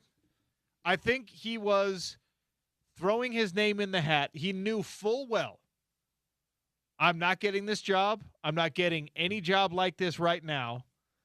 I am just putting myself on the NFL radar. Phillip Rivers is a really, really smart guy. I think that was the full intent of him, his agent, his wife, everyone. That was just like, you know what? All 10 of his kids. Now is not the time for us. I don't want this job right now, but I'm going to plant these seeds. Dadgummit, I'm going to plant these seeds. In 3 or 4 years, in 2 or 3 years, people have already heard my name. It's Inception. That's what he was doing. Yeah, it's called Inception. Yeah, absolutely. Dadgummit, I'm going to put myself in the running for this. Yeah. And maybe, Bob, is it possible? Yeah, it is. He just did it to all of us. yeah, Phillip Rivers, head coach, NFL. I did not have that thought ever. I can promise you this. Never before until I saw this headline about him interviewing for the Bills job. Phillip Rivers just pulled a full Leonardo DiCaprio on all of us. Inception. absolutely. By the way, rewatched it after you told me the thing about the totem. Uh-huh. I had not noticed that before. Good. No wedding ring. It's real. Wedding ring is the totem. Anyway, I remembered what my I feel like I was the only one who had this theory that Cobb was that they were trying to incept. Saito was trying to perform Inception on Cobb. Ooh. It's a great movie. That's very rewatchable. That was by my the way. theory, but I saw no one else with that theory, so I'm like, it's probably not right. But anyway. Not the only update on the Bills head coaching search. No, there was so much. Grant Udinski, the Jags offensive coordinator, has withdrawn his name from the Browns head coaching search, This one's actually funny. and he's going to interview for the Bills. And he got a new. And he got a new contract with the Jags. So here's what. So let me just, because I think it's hilarious from a Browns perspective. So he's interviewing for the Browns job. He goes back to Jacksonville and says, if you give me any kind of raise, I'll stay in Jacksonville. That's how much I don't want to be in Cleveland. They give him a raise, and then he said, but then the Bills call him in this time, it sounds like, and they're like, hey, we'd like to interview you. And he says, okay, I can still get this deal, right? They're like, yeah, as long as you're not hired as the Bills head coach, this deal is yours if you come back to Jacksonville. So he says, Cleveland, you stink. I would rather stay in Jacksonville and be the OC. But hey, the Bills have called me too, and I'm interviewing for them. So I'll take that job. I mean, it's hilarious from the Browns' perspective, and sad if you're a Browns fan, of course. Mike McDaniel, we already talked about this one.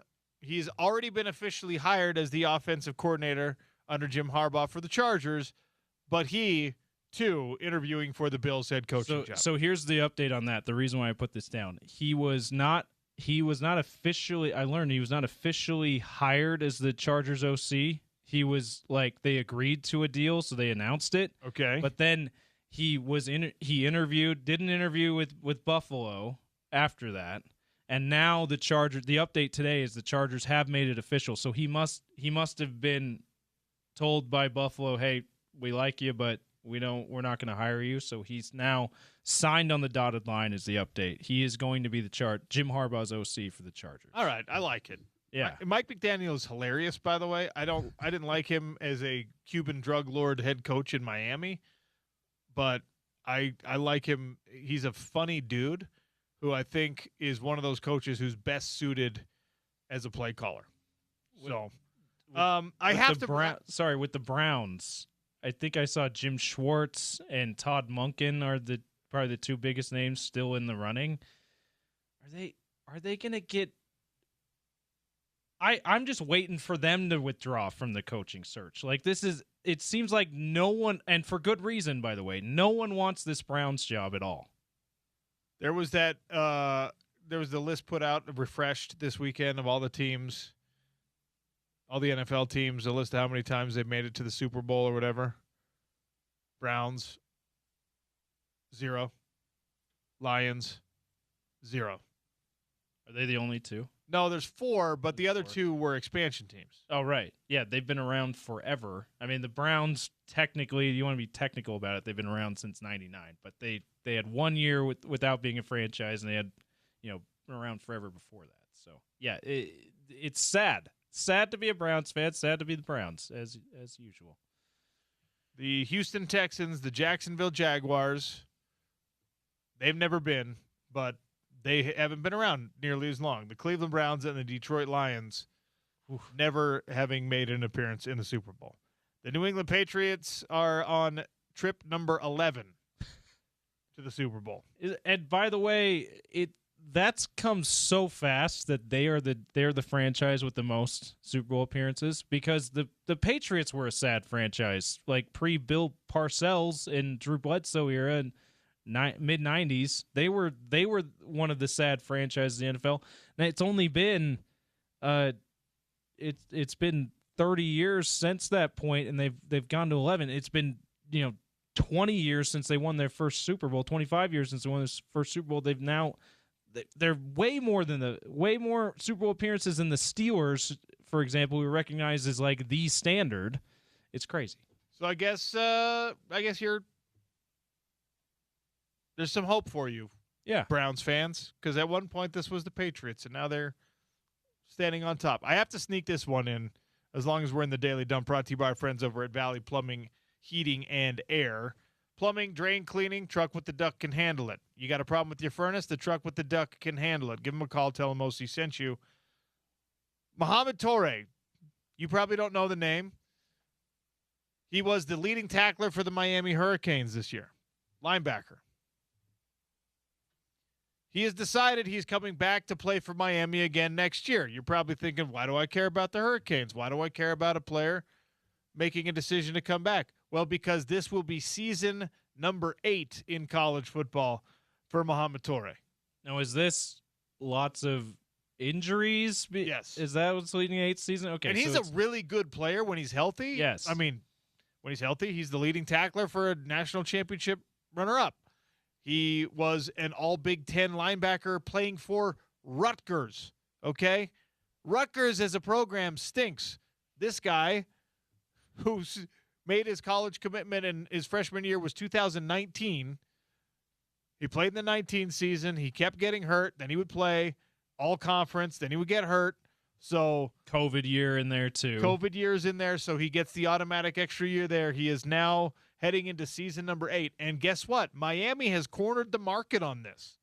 All right? Miami, we talked about how Indiana was such an old team, a quote-unquote old team, because they had all these upperclassmen. This guy, going back to Miami for year number 8, they have the record. Cam McCormick, remember him? Played tight end at Oregon, then transferred to Miami. He played 9 seasons. He's got the record by himself. 9 seasons, and now number 2 in college football will belong to this Mohamed Toure, who's also a Miami Hurricane. Carson Beck was in his 6th year, right, as quarterback, or maybe it was 5th year. Like it's funny. The national perspective on Indiana was, man, it's weird these guys are so old when the team they were playing is arguably just as old.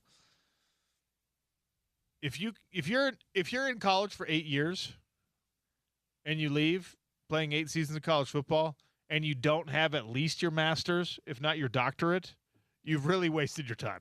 Yeah. Now, I don't know what Rutgers is like academically. Miami, for non-athletes, is a really tough school. It's a very good academic institution. So maybe that's why Carson Beck was not working on a master's and doctorate and was just not going to class. I still can't believe he was dumb enough to say that in an interview. That was really dumb. It was really dumb.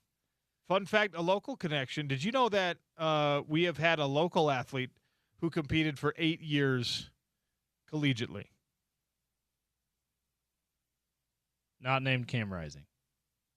Cam did 7, right? He had 7 years. Summer Allen, Weber State cross country, was 8 years of eligibility at Weber State. Wow. Isn't that wild? Weber State, great. We got to get Summer Allen on and be like, Doctor, what are your degrees? Dr. Allen, please. Or just play the Tommy Boy sound. A lot of people go to college for 7 years. Yeah, that's and Cam got close with 7, but he's similar to Torrey. That's why I asked, like, injury riddled career, because if you're injured a lot, you can, and you played in 2020, you can get to 6, 7, 8 years pretty easily. Normal is 5. Add in the COVID year, you're going to get 6. Yeah, right. Plus a medical red shirt. You're at 7, and then if you get hurt again, you can get another hardship, and you could be an 8 before you know it. It's not as hard for that era of player as you think to get to 8 years of playing college athletics. 9 sounds impossible. I can't believe McCormick got to 9. That's wow. Well, now I'm really curious to see how much more common things like this become, because if I'm getting, like, now, right, there's 4, you get 4 games where you can use your regular red shirt, right? And there's apparently some movement in the college football coaching circles. They want to increase that to 9 games. Oh my goodness.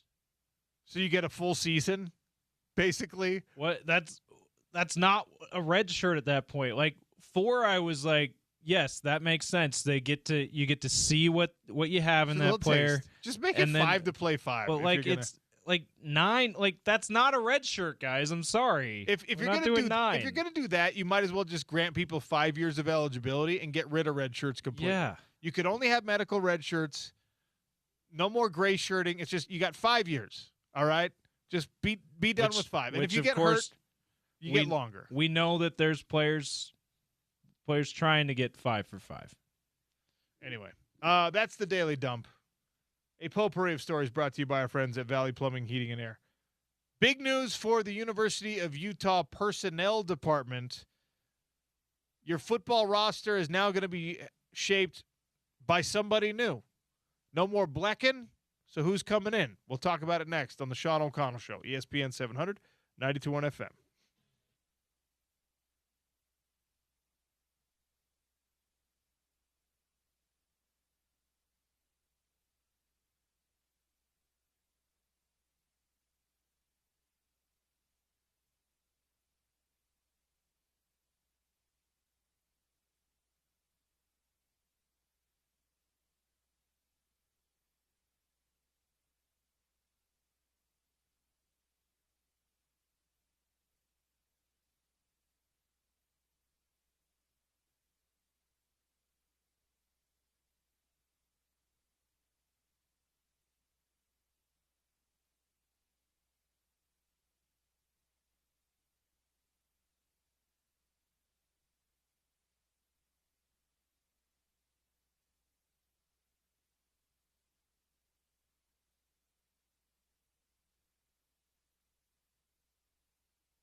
All right, new name you got to get to know, Utah football fans. It is Joe D'Orazio. Or maybe it's D'Orazio. Yeah, I never know with the Italian apostrophe. You know what I'm talking about? Yeah, the comma to the top. Yeah. Obviously, I have an apostrophe in my last name, O'Connell. When it's D'Orazio, like it's an Italian name, right? Yeah. You're supposed to say D'Orazio, or are you supposed to say D'Orazio? Well, and it's like shout out to Utah women's volleyball program, the new head coach taking over for Beth Lanier, Alex DeRico. Yeah. Same way, D apostrophe, and it's Erico, so DeRico. Yeah. So maybe it's D'Orazio. But are we anglicizing that, or is it supposed to be D'Erico? Did I say? My bad. Did I say Alex? DeRico. Alex DeRico. It's Alyssa DeRico. In any case, Joe D'Orazio or D'Orazio, we will get that from him officially. The new GM at Utah football, reported on by multiple sources now. I have officially texted an interview request and have not been responded to yet, so maybe they're waiting for this thing to be, ink dry on paper kind of a thing. Official. Really interesting background. He spent last year as the director of football strategy at USC. Okay. This is his only season at USC. He was a quality control coach at Baylor in 2024. He spent 5 seasons in the Ivy League at Columbia. He was the running backs coach and the director of learning and team development there, and was the offensive coordinator at Columbia in 2023. Okay. So quality control coach. What does that entail? A quality control coach is effectively an assistant to an assistant. Okay. It's just the name that they put on NFL rosters and now college staffs, that because there's just no limit to how many coaches you can have. There's limits to how many official assistant position coaches you can have, but you could just hire as many people as you want, right? Yeah. So quality control assistant is like you're not a GA. You're not an assistant coach. You're not an analyst. You basically are an analyst. You're paid. You're paid in that weird middle ground. Gotcha. As an assistant coach. So he was the quality control and assistant wide receivers coach for the Philadelphia Eagles in 2016 and 2017, right before their Super Bowl victory, and he also spent time 2013 to 2015 as a special assistant to Andy Reid with the Kansas City Chiefs. Really good resume. He coached tight ends at the University of Chicago in 2011. He was a 2012 graduate assistant at the University of Utah. That's where he met Morgan Scalley. That's where his only connection to this Utah program is. And he was a University of Pennsylvania student athlete. He graduated in 2011. He was a starter on the Penn football offensive line, 3-year starter, 2-time All-Ivy League selection, and a senior year captain. So this is a football dude who is now going to be your new GM. By the way, he helped the Quakers of Penn to back-to-back Ivy League championships in 2009 and 2010. So let's put some respect on his name. I mean, honestly, managing an Ivy League class load and being an all-conference football player, I get it. It's not as sexy as being in the Pac-12 or as a big deal of being in the Big 12 or the SEC or the ACC or the Big 10 or whatever. But, like, I put a lot of respect on any football player at any level who's performing at the top of their league. When the competition in front of you is not as good as you're a good football player. So and Penn is not one of those programs that not that I pay that close attention to Ivy League football, but you hear Yale and Harvard winning most years. You don't hear Penn most years. So that's at least not that in this modern era. So that's something to do with Penn, I would think. So this is a guy, I gave you his full resume because we're going to get to know him. We're going to get to figure out what his strategy is. Obviously, his strategy has to reflect Morgan's strategy. I think your GM's got to be somebody who's charismatic on both fronts, because you have to deal with agents and players, but you also have to deal with the sources of this money, right? There are going to be, in Utah's case, most contracts are done through the revenue sharing thing, right? From what I've been told, Utah's got your full revenue share, which I think is $23 million coming up for next year. $23 million and probably another $4 or $5 million on top of that. That's true NIL. That's true like donor donation. It's something like a, car dealership getting involved, et cetera, et cetera. So let's say you have this, we'll call it a 25, just to be around $25 million roster, salary cap. You've got to help your head coach navigate that. You got a guy with an Ivy League education who has NFL experience, who was just at Baylor and at USC, and those are places that are both on, different ends of that NIL spectrum. So this is a guy who's, he's got some experience, and he has at least a little familiarity with Salt Lake City because he spent a year here as a grad assistant. I like it. Until I have a reason not to, I'm going to tell you this is cool. Now, Bobby Blecken, Brian Blecken was the player. Bobby Blecken, the brother, who has been on the personnel staff for the University of Utah and was their GM, sounds like he's headed to Michigan, which was, I think, anticipated by a lot of people. The interesting thing about the timing here is, like, when you have to fill out the roster for the University of Utah before the transfer portal closes, and you know that you're probably not going to be staying here, how do you do that job? That's another reason why the college football calendar really needs to be addressed. I think personnel changes need to happen, and player personnel changes and coaching personnel changes need to happen as close to one another as possible. There's not really a window, a limitation on college coaching hires from a legal paperwork standpoint, but certainly from a practical standpoint, if you're moving on from your old coach, you got to have your new coach in by, 2 weeks later. You want the player personnel and the coaching personnel to be concurrent with one another so that you don't have this. Because if you're Bobby Blecken, much like the, Ole Miss coaches in the semifinal, you're just like, well, I think I'm going to end up there, but I got to do a really good job here while I'm here. And I'm sure he did his darndest. It seems like this was kind of an emotional thing for him. He sent out like an apology tweet, which we could have done better.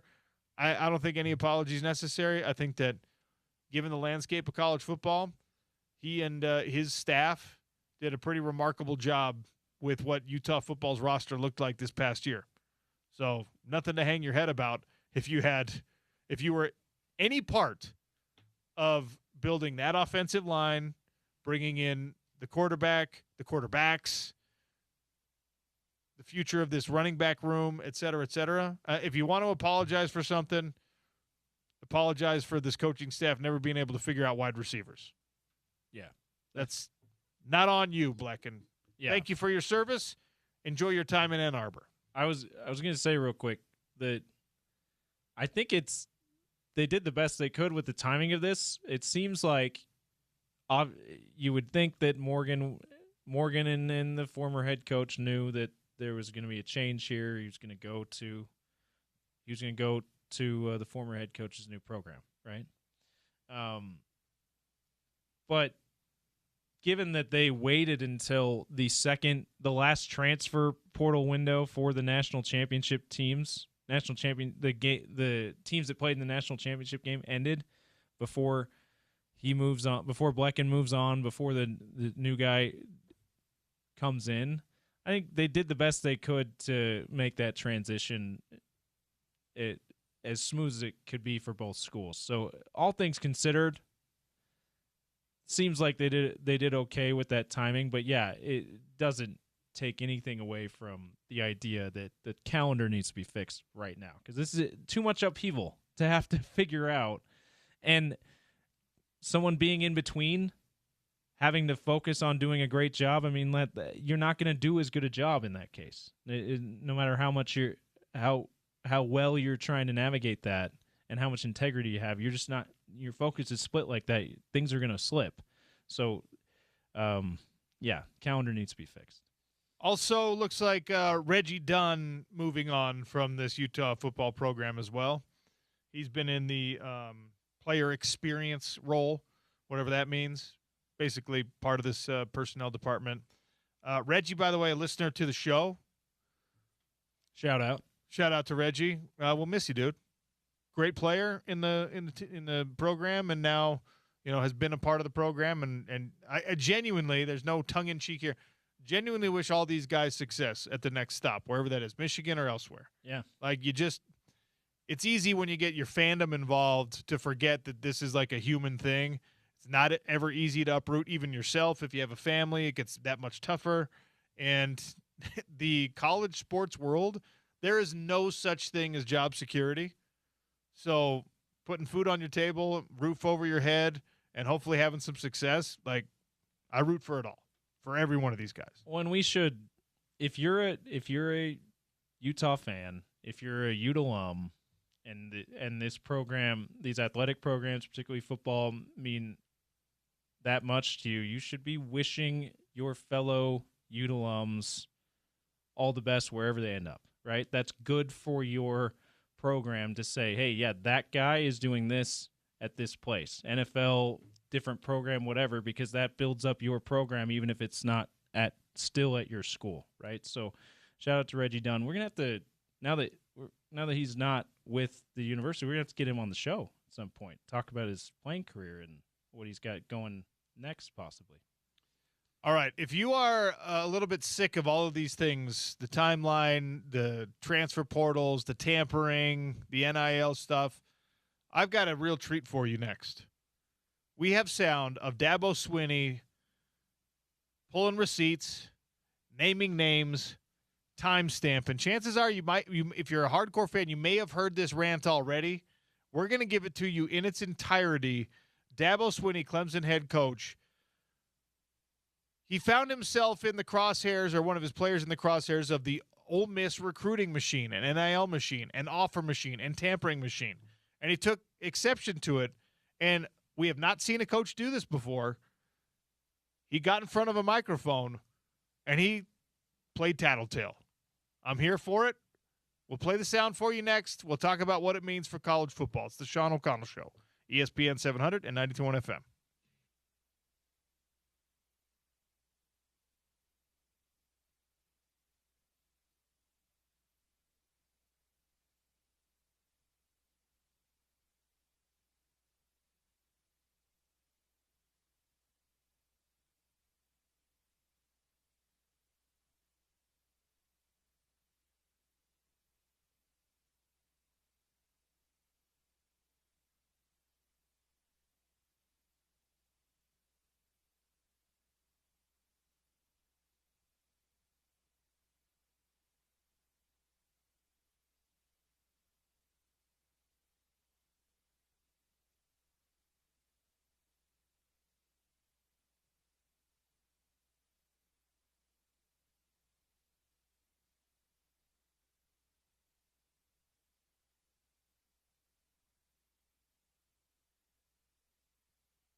Oh, Dabo, you're a gift that keeps on giving. Dabo Swinney, the Clemson football head coach, took exception to Ole Miss tampering with a player who Clemson had already gotten in the transfer portal. He was one of the top freshman defenders in all of college football this past year.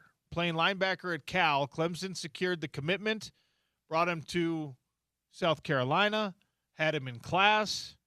Luke Fernelli ends up, well, I'll let Dabo tell you. Here's the timeline. He's pulling receipts. The agent, Ryan Williams, calls Jordan Sorrells. And during that conversation, Ryan conveys that Ole Miss has been coming hard after Luke. Sorrells confirmed, he went with the agent, he said, are you talking about the same Luke that's been enrolled at Clemson, that's been in class, that's moved here, that signed with Clemson? And the agent assured him, yes, the same one. But he also assured Jordan Sorrells that Luke had no intention of leaving Clemson, but just thought y'all should be in the loop and check up on him tomorrow. So Thursday, January 15th at 11:45 a.m., just this past, Thursday, Jordan came to me, and he told me about the conversation that he had the night before with the agent at 9:49. And so I told Sorrells, I directed Sorrells, hey, you reach, I don't know. I said, who's their GM? He said his name is Austin Thomas. I said, will you reach out to their GM? He said he knows him. And I said, listen, this guy has been a head coach for 4 weeks. I said, you reach out to the GM. I'm going to give him some grace. And you let him know that we know what's going on, all right? And if he doesn't cease communication, I'm going to turn him in. And so I really thought that would be the end of it, but it wasn't. So after that was 11:45. At 12:10, Jordan communicated to Austin Thomas via text because he was unable to reach him on the phone. And just a few minutes later, at 12:14, they both connected on the phone. The Ole Miss GM, Austin Thomas, and Jordan reiterated our stance one more time. The GM assured Jordan that he had communicated to the agent that he wanted no part of this and that his relationship with Jordan was more important to him than Luke Ferrelli. But that Pete Golding just does what he does, quote, unquote. So at 1:30, Sorrells met with Luke face-to-face in his office. And Luke communicated to Jordan and to Ben Boulware that Pete texted him on Wednesday morning, the head coach at Ole Miss, when he was in his 8 a.m. class. And he said, the text message said, I know you're signed. What's the buyout? And he also, Luke said that Coach Golding also texted him a picture of a $1 million contract. Luke also mentioned to Jordan and to Ben that Coach Golding had Trinidad Chambliss call him from his phone, and that Coach Golding was there continuing to talk on his phone to push him to re-enter the transfer portal. He also said that Jackson Dart had reached out and called him. But Luke again assured Jordan that he had no intention of leaving.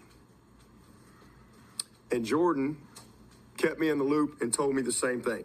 So we had a staff meeting on Friday morning, January the 16th, the last day of the portal.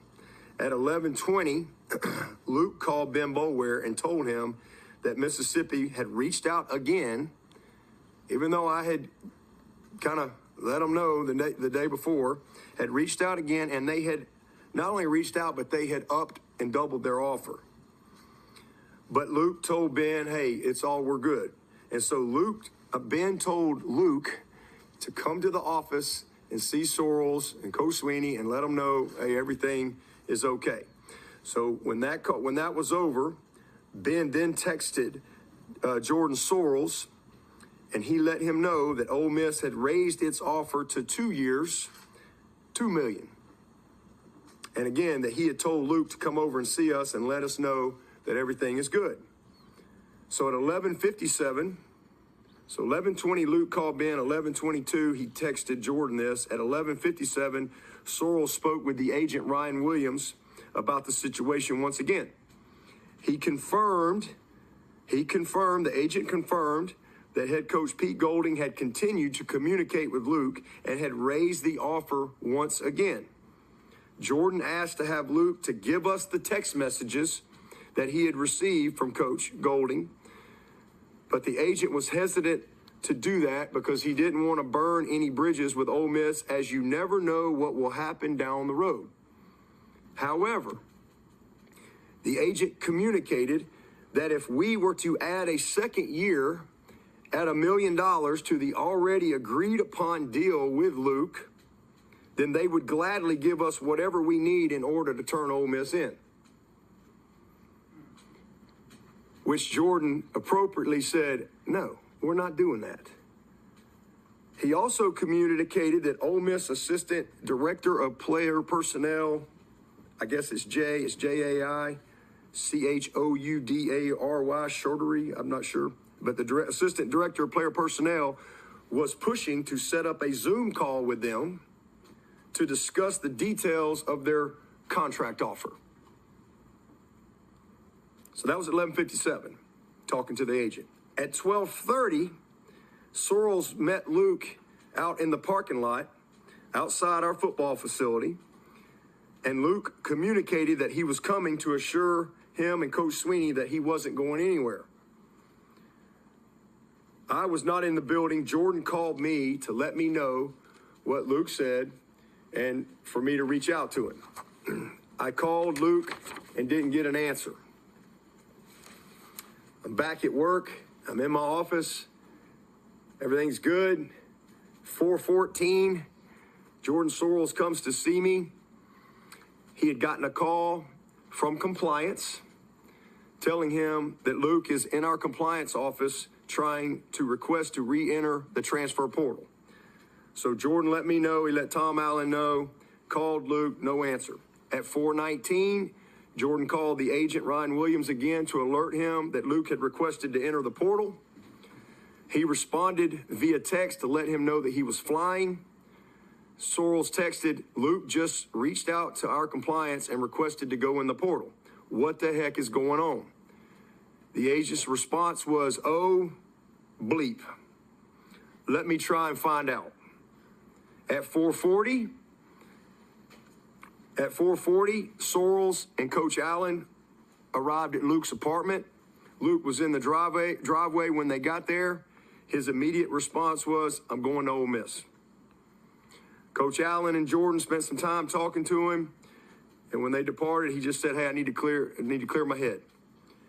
At 5:39, Jordan spoke with the Ole Miss GM, Austin Thomas, again to let him know that we knew all that was going on and that we were going to pursue all options to hold them accountable for tampering. And then at 7:20, after a phone call with Tom Allen and Ben Boulware, Luke affirmed his plan to enter the transfer portal, and then he called me and told me the same thing. Once I got word of all this at 4:15 that he was going over there trying to go in the portal, I immediately called our AD, Graham Neff. I also called Commissioner Phillips. He also called the SEC commissioner and others. So, you know, this is obviously a crazy time. We turned everything in to the NCAA. We could keep going with the sound, but that is Dabo pulling his receipts, time stamping, telling you exactly how this process went. And this, by the way, does not work out well for him. He doesn't get to keep his player. He's talking about this because his guy, Luke Farrelly, who he stole from Cal, is now leaving for Ole Miss. This is a linebacker who, I'm trying to look up his stats. Luke Farrelly was, again, one of the better freshman defenders in all of college football this year. But this is not a quarterback. This is a guy who, I don't know, I have a hard time officially 38 solo tackles, 1 sack, 1 interception. Ole Miss is giving a $2 million commitment to a guy with 38 tackles, 1 sack, and 1 interception. This is not a QB. This is not a receiver who scored you 15 touchdowns. This is not a running back who gave you 1,000 yards. Is he a good football player? Absolutely. Is his upside? I mean, he's got NFL potential. How bad is it? How crazy is it for the guys playing higher value position? Remember, linebacker, when we looked at that list from The Athletic, the average price of how much it costs, linebacker's on like the low end from a positional standpoint. It's quarterbacks, tackles. It's just like it is in the NFL. And Dabo playing tattletale and whistleblower here is kind of hilarious, but it's also, I think, somewhat important. One of the comments that we didn't give you in the sound that I think is an important one. This is not about a linebacker at Clemson, Dabo Swinney said. I don't want anyone on our team that doesn't want to be here, but it's about the next kid and the next kid and the message that's being sent with blatant tampering being allowed to happen without consequences. This isn't about our program. It's about college football. There's a lot of Utah fans who have a real bad taste right now about tampering or perceived tampering with recruits that were in this exact situation. Well, not this exact situation, but a similar situation. Luke Farrelly played a season at Cal. Celeste Moa had not yet played anything at the University of Utah. But like this kid was at Clemson, on campus, in an apartment, driving a car, all of which are paid for by the university. Then Ole Miss calls 11th hour, just like, hey, man, we got money for you. If you were paying attention to Dabo in that timeline, this kid wanted to stay loyal to Clemson. He was telling the player personnel manager at Clemson, hey, they're messing with me. Hey, they're calling me. The agent, this kid's agent, was like, yeah, he's got no intention of leaving. But every man has a price. Me and you included. Ole Miss came and said, all right, fine. Never mind the $1 million offer. How about $2 million? And then that's when the tone changed for Farrelly and his agent. His agent goes back to Clemson and says, if you want the proof of all this messing and this tampering, give us another year at another $1 million. Make it a 2-year contract. And Dabo's guy knows Dabo and says, no, we're not doing that. Now, you got to fill in your own blanks here. So the agent who's doing that, communicating, says, oh, they're not going to give you a second year. They're not going to give you another $1 million. Ole Miss has offered that. Now you're the player and the agent, and you're having a conversation. I guess they don't value as much as Ole Miss does. Go to Ole Miss then. And that's what he decides to do. I mean, Dabo's time-stamping it. He's got guys chasing this kid around town, going over to his house. He's sitting in the driveway in his car, and they're like, where are you going? I'm going to Ole Miss. That's drama over a freshman linebacker. Whatever tales are told about this Darian Mensah situation, the Duke quarterback that Miami apparently wants, I believe him now. Because this is over a linebacker with 38 tackles. This is not over a quarterback with 10,000 career passing yards. You got 2 coaches or 2 staff members literally physically trying to chase this kid down and track him down while he's fielding phone calls, talking to his agent, probably talking to his parents, probably talking to his girlfriend, talking to his best friend. And Pete Golding, who Dabo astutely points out has been in the job for 4 weeks, is like, yeah, dude, we're just going to play dirty because we got to win at Ole Miss. Local connection in there, too. Jackson Dart called this kid. What is Jackson Dart going to say? Hey, you'd rather be at Ole Miss than Clemson. Hey, I'm the Giants starting quarterback. I'm dating an influencer now. The same thing could happen for you. I mean, what? Yeah, because we're going to pretend that you're a quarterback, a star quarterback. Here's the thing. Here's the thing. If you're offering me $2 million, the phone call from the celebrity that you know means absolutely nothing to me. Yeah. Like, I'm sorry. Who's your favorite celebrity? Denzel Washington's my favorite actor, okay? Yeah. If Oregon has Denzel Washington call me, hey, man, you should really come to Oregon. I'd be like, Denzel, yeah, I love your movies. They already offered me $2 million. That's enough. It's great to talk to you, but you're not the reason I'm coming. It's like all the Knicks failed attempts at luring big time stars in free agency. LeBron James, especially the tape that they made, all the Knicks fans, celebrities that are like, "Oh, you would be a legend at the Garden, man." It's like, okay, I know, and also, by the way, I have your phone number. Like, I don't know what does that do for LeBron James? Yeah. You know, like. Here's the tough part, and this is Darren, our resident BYU fan, points this out. We all know the NCAA is not going to do anything because they have a spine made out of linguine. You know why the NCAA is not going to do anything about this? Why Dabo's just going to be the old man shaking his fist at the clouds here? It's one of the rare things I'm not even going to blame the NCAA for. Do you know why this is happening? Because other coaches are too guilty of tampering to want to call out tampering and to want to have other people be penalized for tampering. And Dabo's such a wild card that he doesn't like he and his staff are probably doing things that are not strictly within the rules because everyone is, and he just doesn't care. He's like, I'm gonna take the moral high ground even if I don't have no reason. If I have no reason to, like, I mean, Clemson was getting Luke Farrelly out of the transfer portal. You think that there was not any tampering when he decided to put his name in the transfer portal? I guess maybe that's possible. Like, Dabo would have you believe he follows everything, every rule that's ever written, and that his program is the moral authority on everything. But we all know that that's not true because everyone breaks the rules at some point, intentionally, unintentionally. And Dabo and his staff are certainly intentionally breaking some rules. And okay, so Dabo is 56 years old. He's already won national championships. He's already made $100 million as a coach. His stance on these things is going to be different than, like, I think Dan Lanning is a good coach and a good dude, from what I can tell. But Dan Lanning ain't calling this out if USC steals a recruit from them because he's like, we live in a glass house. We're not going to throw any stones.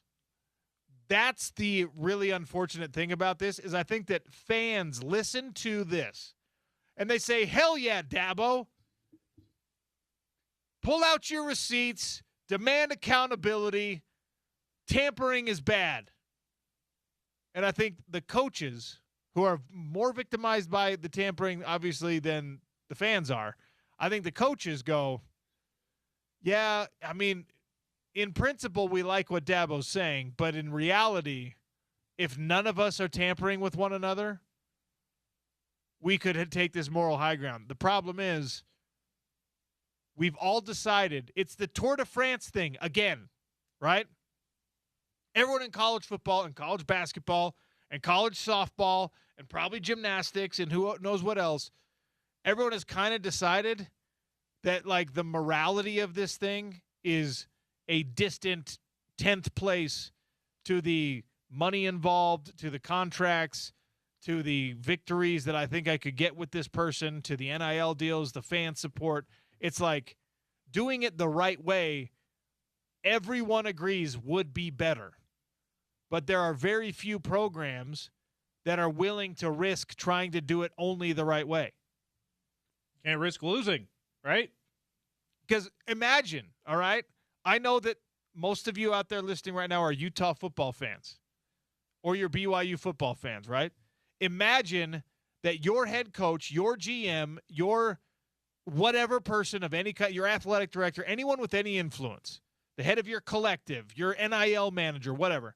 Imagine that all of those people sit at the King Arthur's round table and they say, we are not going to tamper. It's an absolute zero-sum game for us. We're not doing it. No tampering allowed. You will not talk to, interfere with, encourage anybody who's signed with another program right now.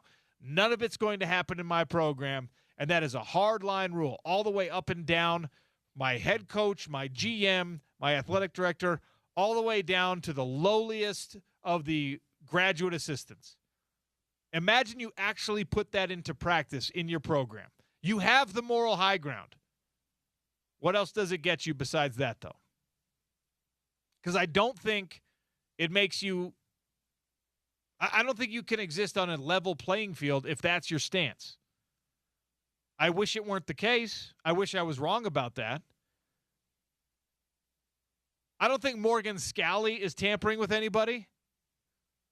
I think that people close to Utah football, with his knowledge or without, are probably doing so. I don't think Kalani Sitake is tampering with anybody. I have on pretty good authority that there are people close to that program, boosters, whatever, who tamper fairly aggressively in favor of BYU football, right? And BYU, I'm not calling you out. You want to know why? Because that's the world we live in. And it's that Tour de France thing, like I said. Do I want to be the only person in that peloton that doesn't take EPO?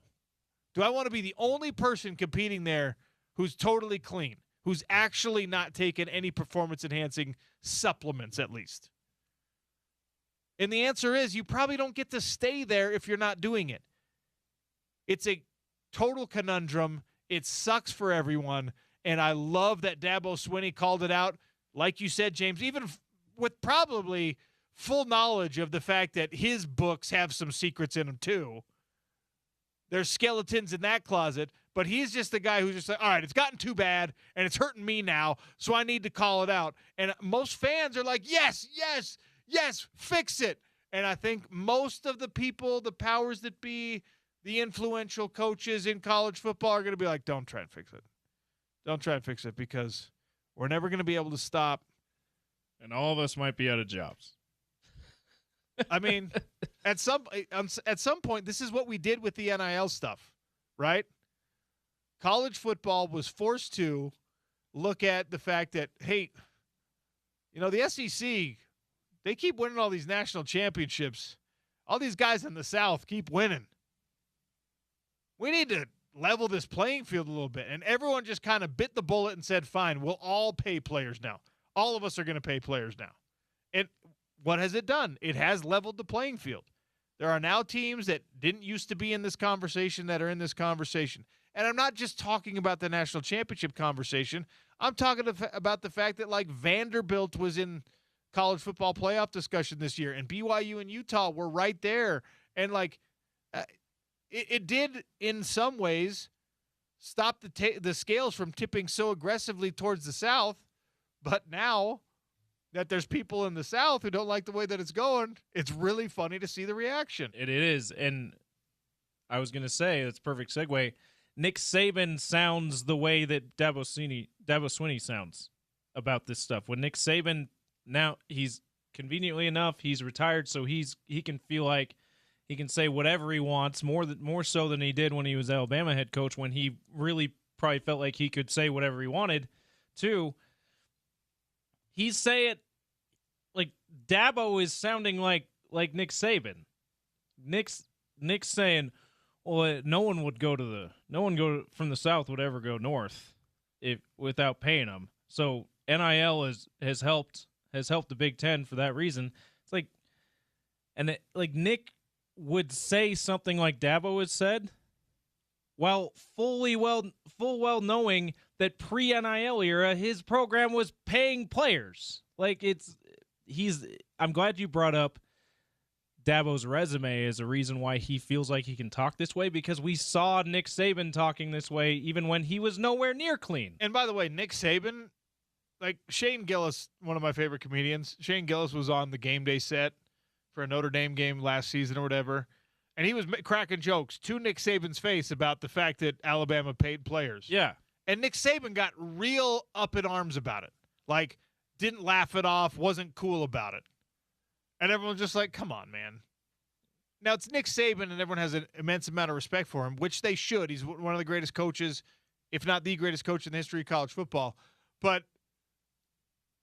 there wasn't enough pushback. Like, are you really pretending that there were not paid players on your Alabama rosters? Are you really not? Like, you're really going to pretend that's not the case? You can't be hurt by it anymore, Coach. You're not coaching. You can You can Like, you can laugh at the joke. At least you don't have laugh to, it off. Yeah, you don't have to admit that it. You don't have to say, yeah, that happened, but you can at least have some fun with a comedian who's cracking jokes at your expense. Like that's what comedians do. No, the other thing about it is there's no reason for us to have less respect for Nick Saban. There's no reason to have less respect for Dabo Swinney. No reason to have less respect for your favorite football coach if you know that someone in the program who's under their supervision is breaking rules. Like that's the game. All right. We're way over time. We got to take a break here. Did the Broncos fall victim to #analytics? We'll discuss on the other side. It's ESPN 700, 92.1 FM.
Analytics, baby.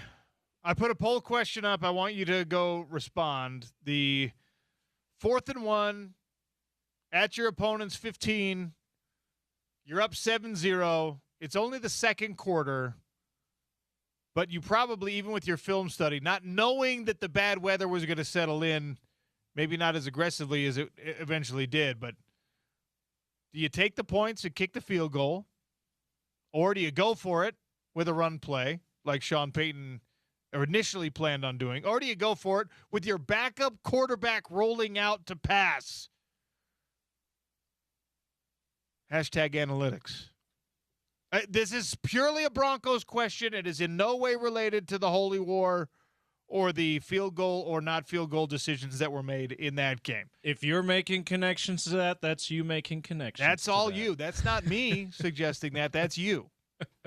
No, The Denver Broncos could have kicked a field goal to go up 10-0. I understand the desire to go up 14-0, obviously. But you're in a 4th-and-1 situation against a team you have a hard time blocking with your backup quarterback, who we talked about it last week. Nobody ever gave the fact that you were dealing with Jarrett Stidham enough credit. Everyone lived in denial. Everyone was living in denial. Did he play well? Yeah. Was he as good as Bo Nix would have been? No. That 40, 50-yard pass he had on the second drive of the game, I'm like, okay, not bad for your second completed pass since January 2024. Yeah, he did play better than I expected him to, but they picked the Sean Payton, Jarrett Stidham, whoever it was that is at fault for audibling out of the run play. They picked the worst of the three options to have him roll out and pass 1 yard, hand the ball off if you're going to go for it. I don't mind them going for it in that situation because we see that all the time in the NFL. It's only 1 yard. It's not like it was 4th and 6. They're like, we would touchdown or bust this drive. It's not like 4th and 4 even. It's 4th and 1. Just don't do a pass play there. By the way, if you are in the NFL and you're in a 4th and short situation and you do not have some bastardized version of the tush push to try to run yourself, that's a failure by you as a staff. The tush push has worked so well for everyone who's tried it and even for the teams that have copied it poorly. It's usually good enough for like a half yard to a yard. And Stidham is one of those He's a big, strong dude. Tall, strong quarterbacks that you could have him just reach his whole body out there and get a yard. And guess what, Sean Payton? Because you're smarter than all of us, line up and make it look like you're doing the tush push so everyone does that defensive pincher movement to try to stop the middle of the scrum and then roll them out.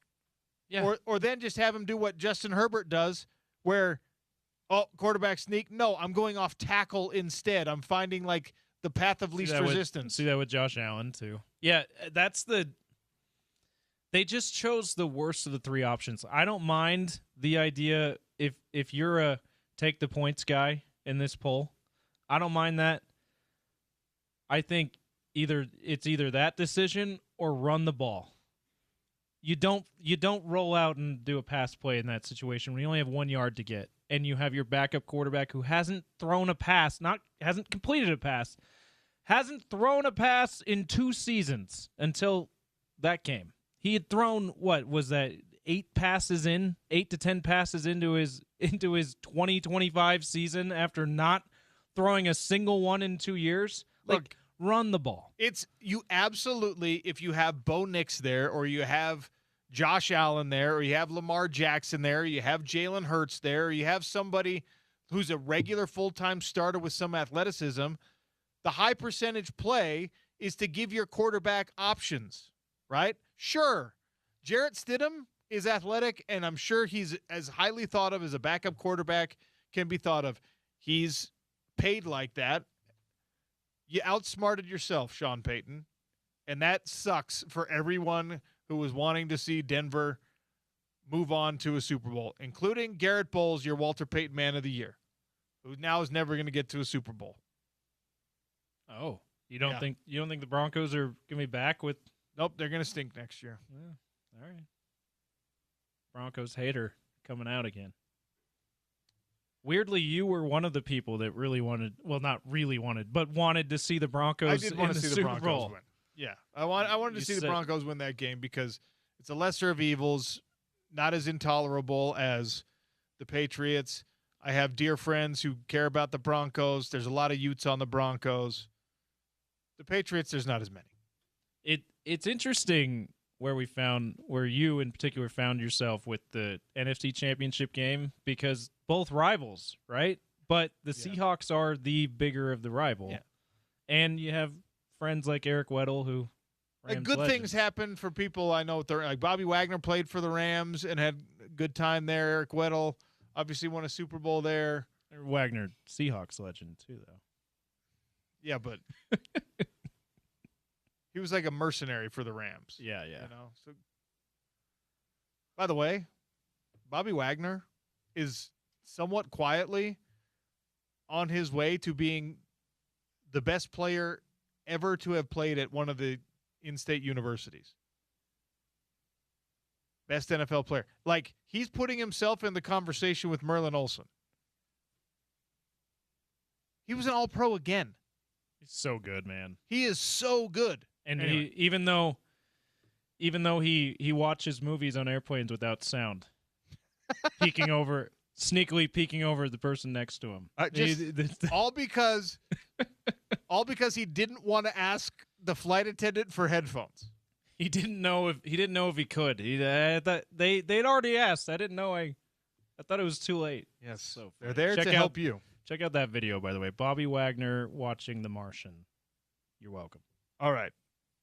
We have Pitbull tickets. Mr. Worldwide is coming to the Utah First Credit Union Amphitheater in June, and we have 2 more tickets to PBR coming February 6th and 7th at Delta Center. You'll have to answer a trivia question. I'll ask it to you next. It's the Sean O'Connell Show, ESPN 700 and 92.1 FM.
Crosstalk coming, brought to you by our friends at Advanced Window Products. $2,500 off 10 windows or more. 801-850-9100. Mr. Worldwide, Pitbull is coming June 3rd. We have tickets to give away. Also, 2 PBR tickets. So I would like to know what the Venn diagram looks like for people who want to go to a rodeo and also enjoy listening to Pitbull. But in any case, Utah First Credit Union Amphitheater for Pitbull, Delta Center for PBR, June 3rd for Pitbull, February 6th and 7th for PBR.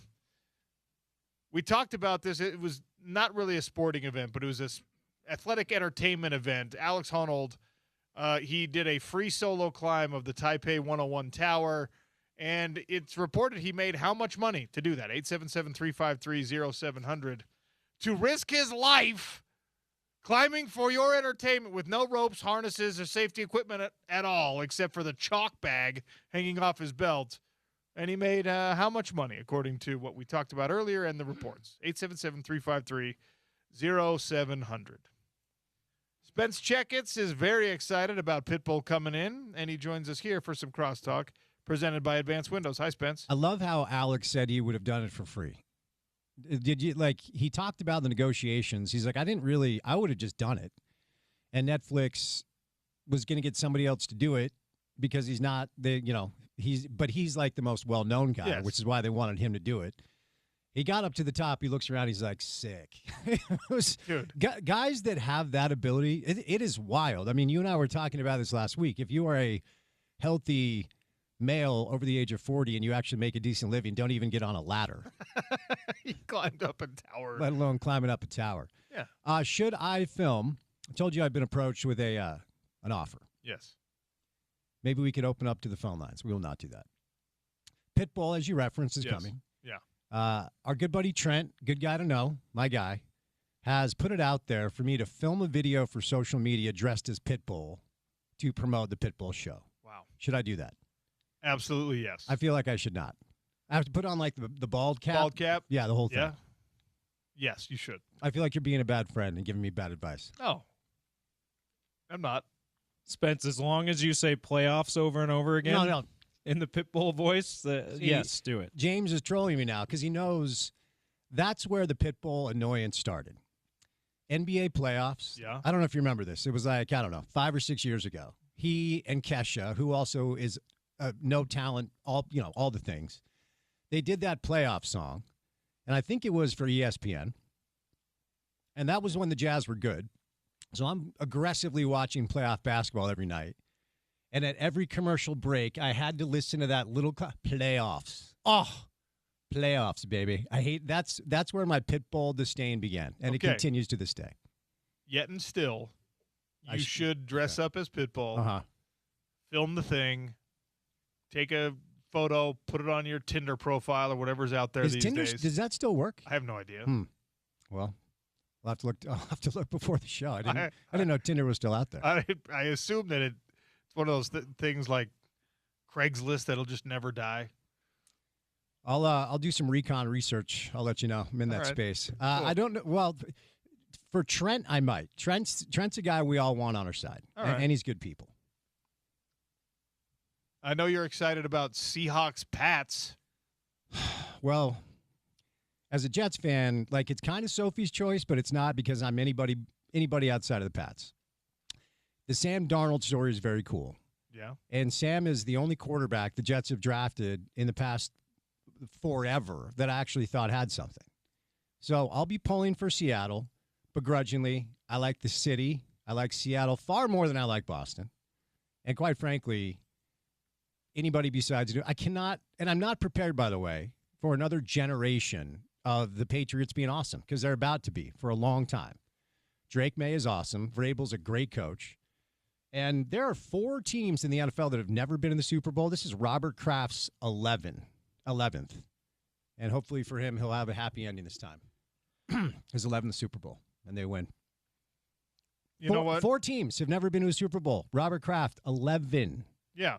And I'm not prepared for another 15-year run where they have something to say about the Super Bowl every year because I think that's what we're about to embark upon. I don't like that. I don't like that any more than you like it. I don't like that the Super Bowl window appears to have shut on my San Francisco 49ers. Whoa, really? What makes you think it's still open? Trent Williams is aging. Christian McCaffrey, the wheels fall off of running backs earlier than everyone else. So at some point, You think it's shut? well, I think that they were propping it open with like some little sticks of bamboo this year. Okay. And I think that not making it, the injuries piling up. If they move the practice facility, maybe we'll talk. That's the thing. That's okay. That's the issue. Okay. I'm a fan of the New York Jets, Sean. So you can calm down over there.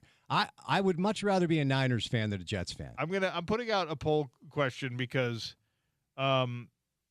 you just mentioned the cities themselves, not the teams, which is a cooler city, Seattle or Boston. I want to see what the Salt Lake response to that is. Well, it's Seattle by far.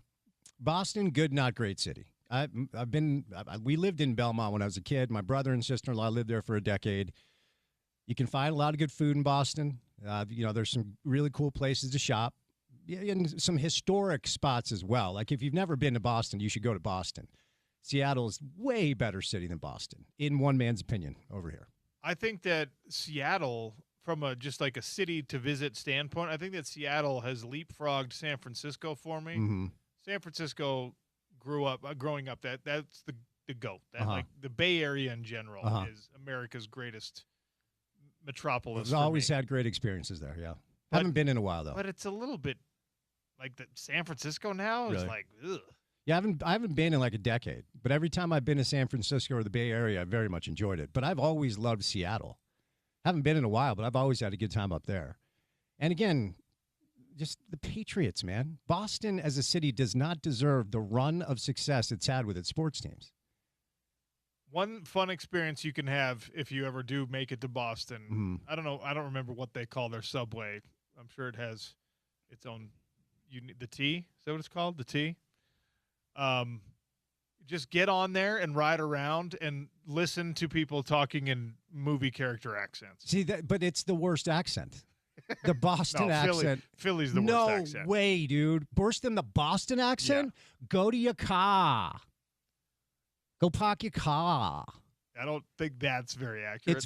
It's extremely accurate. The Boston accent is the Boston accent is the worst accent in the world. Not the country, the world. The first time I fought in Boston for the UFC, I was like, our hotel was far away from the TD Garden. And I have a thing where I want to go see the place. Anyway, good for you, as you should. I hopped on the T. Thank you, James. I hopped on the T. I got on, and I was riding it into the city in order to do my like walk around of the garden. Yeah. And I just happened to be sitting in the same subway car as a couple of guys that were from Quincy, and they were talking about, and it was the funniest thing. It was like I was looking around to see if I was being punked. They were talking about somebody on parole and getting off parole, and I was like, this is amazing. Yeah. I just dropped myself into a scene from that Mickey Ward movie, The Fighter. Yeah, and when it's like two Bostonians, they lean into it, so it's even more accentuated, you know what I mean? Yeah. It's just, look, obviously, I'm a New York sports fan, and I'm biased towards New York City. And Boston will never be the city that New York is, but New York sports teams have not nearly achieved what Boston sports teams have in a long, long time, and it makes me upset. But you're a Niners fan. I mean, again, Sophie's choice, but who are you going with? I literally don't know because I cannot stand the idea of Seattle winning another one. I do like the redemption arc for Sam Darnold. I like the idea of Connor O'Toole, who had a rough college go at the University of Utah, getting a Super Bowl ring. Rashid Shaheed, the Weber State guy, who's had such an incredible year. I like the idea of them winning a championship, but I don't want Seattle to get one. What is there's a BYU defensive lineman who plays for New England, right? Kyrus Tonga. Isn't Kyrus Tonga on the Patriots roster? Is he the only local tie on the Patriots roster? And I'm quite sure he is still on the team. But I guess as far as regions go, and again, I will never cheer for the Patriots to win anything. Christian Ellis, who of course did not play at the University of Utah, but is Jonah's brother and is Luther's kid, is on the Patriots. So he's a kind of a loose local connection. Yeah, the more difficult thing now is I do find this version of the Patriots much more likable that, like, Belichick, he was impossible to stomach. Brady, for all of his greatness, was a goob and is still a goob. You can tell me Tom Brady, tell me Tom Brady is great. That's fine. Don't tell me he's cool. I will concede that Tom Brady is awesome, but don't try to tell me he's cool. It was so easy to dislike the Patriots with Belichick and Brady. It's really hard to dislike Mike Vrabel. Awesome coach. Seems like and Drake May's great. Like, this is a much more likable version of the Patriots than the Brady-Belichick version. I'm glad we came to the conclusion that I don't really even want to root for anyone to win the Super Bowl. Well, stay tuned for The Drive and Spence Checketts. Thanks for listening to the Sean O'Connell Show. We'll do it again tomorrow on ESPN 700 and 92.1 FM.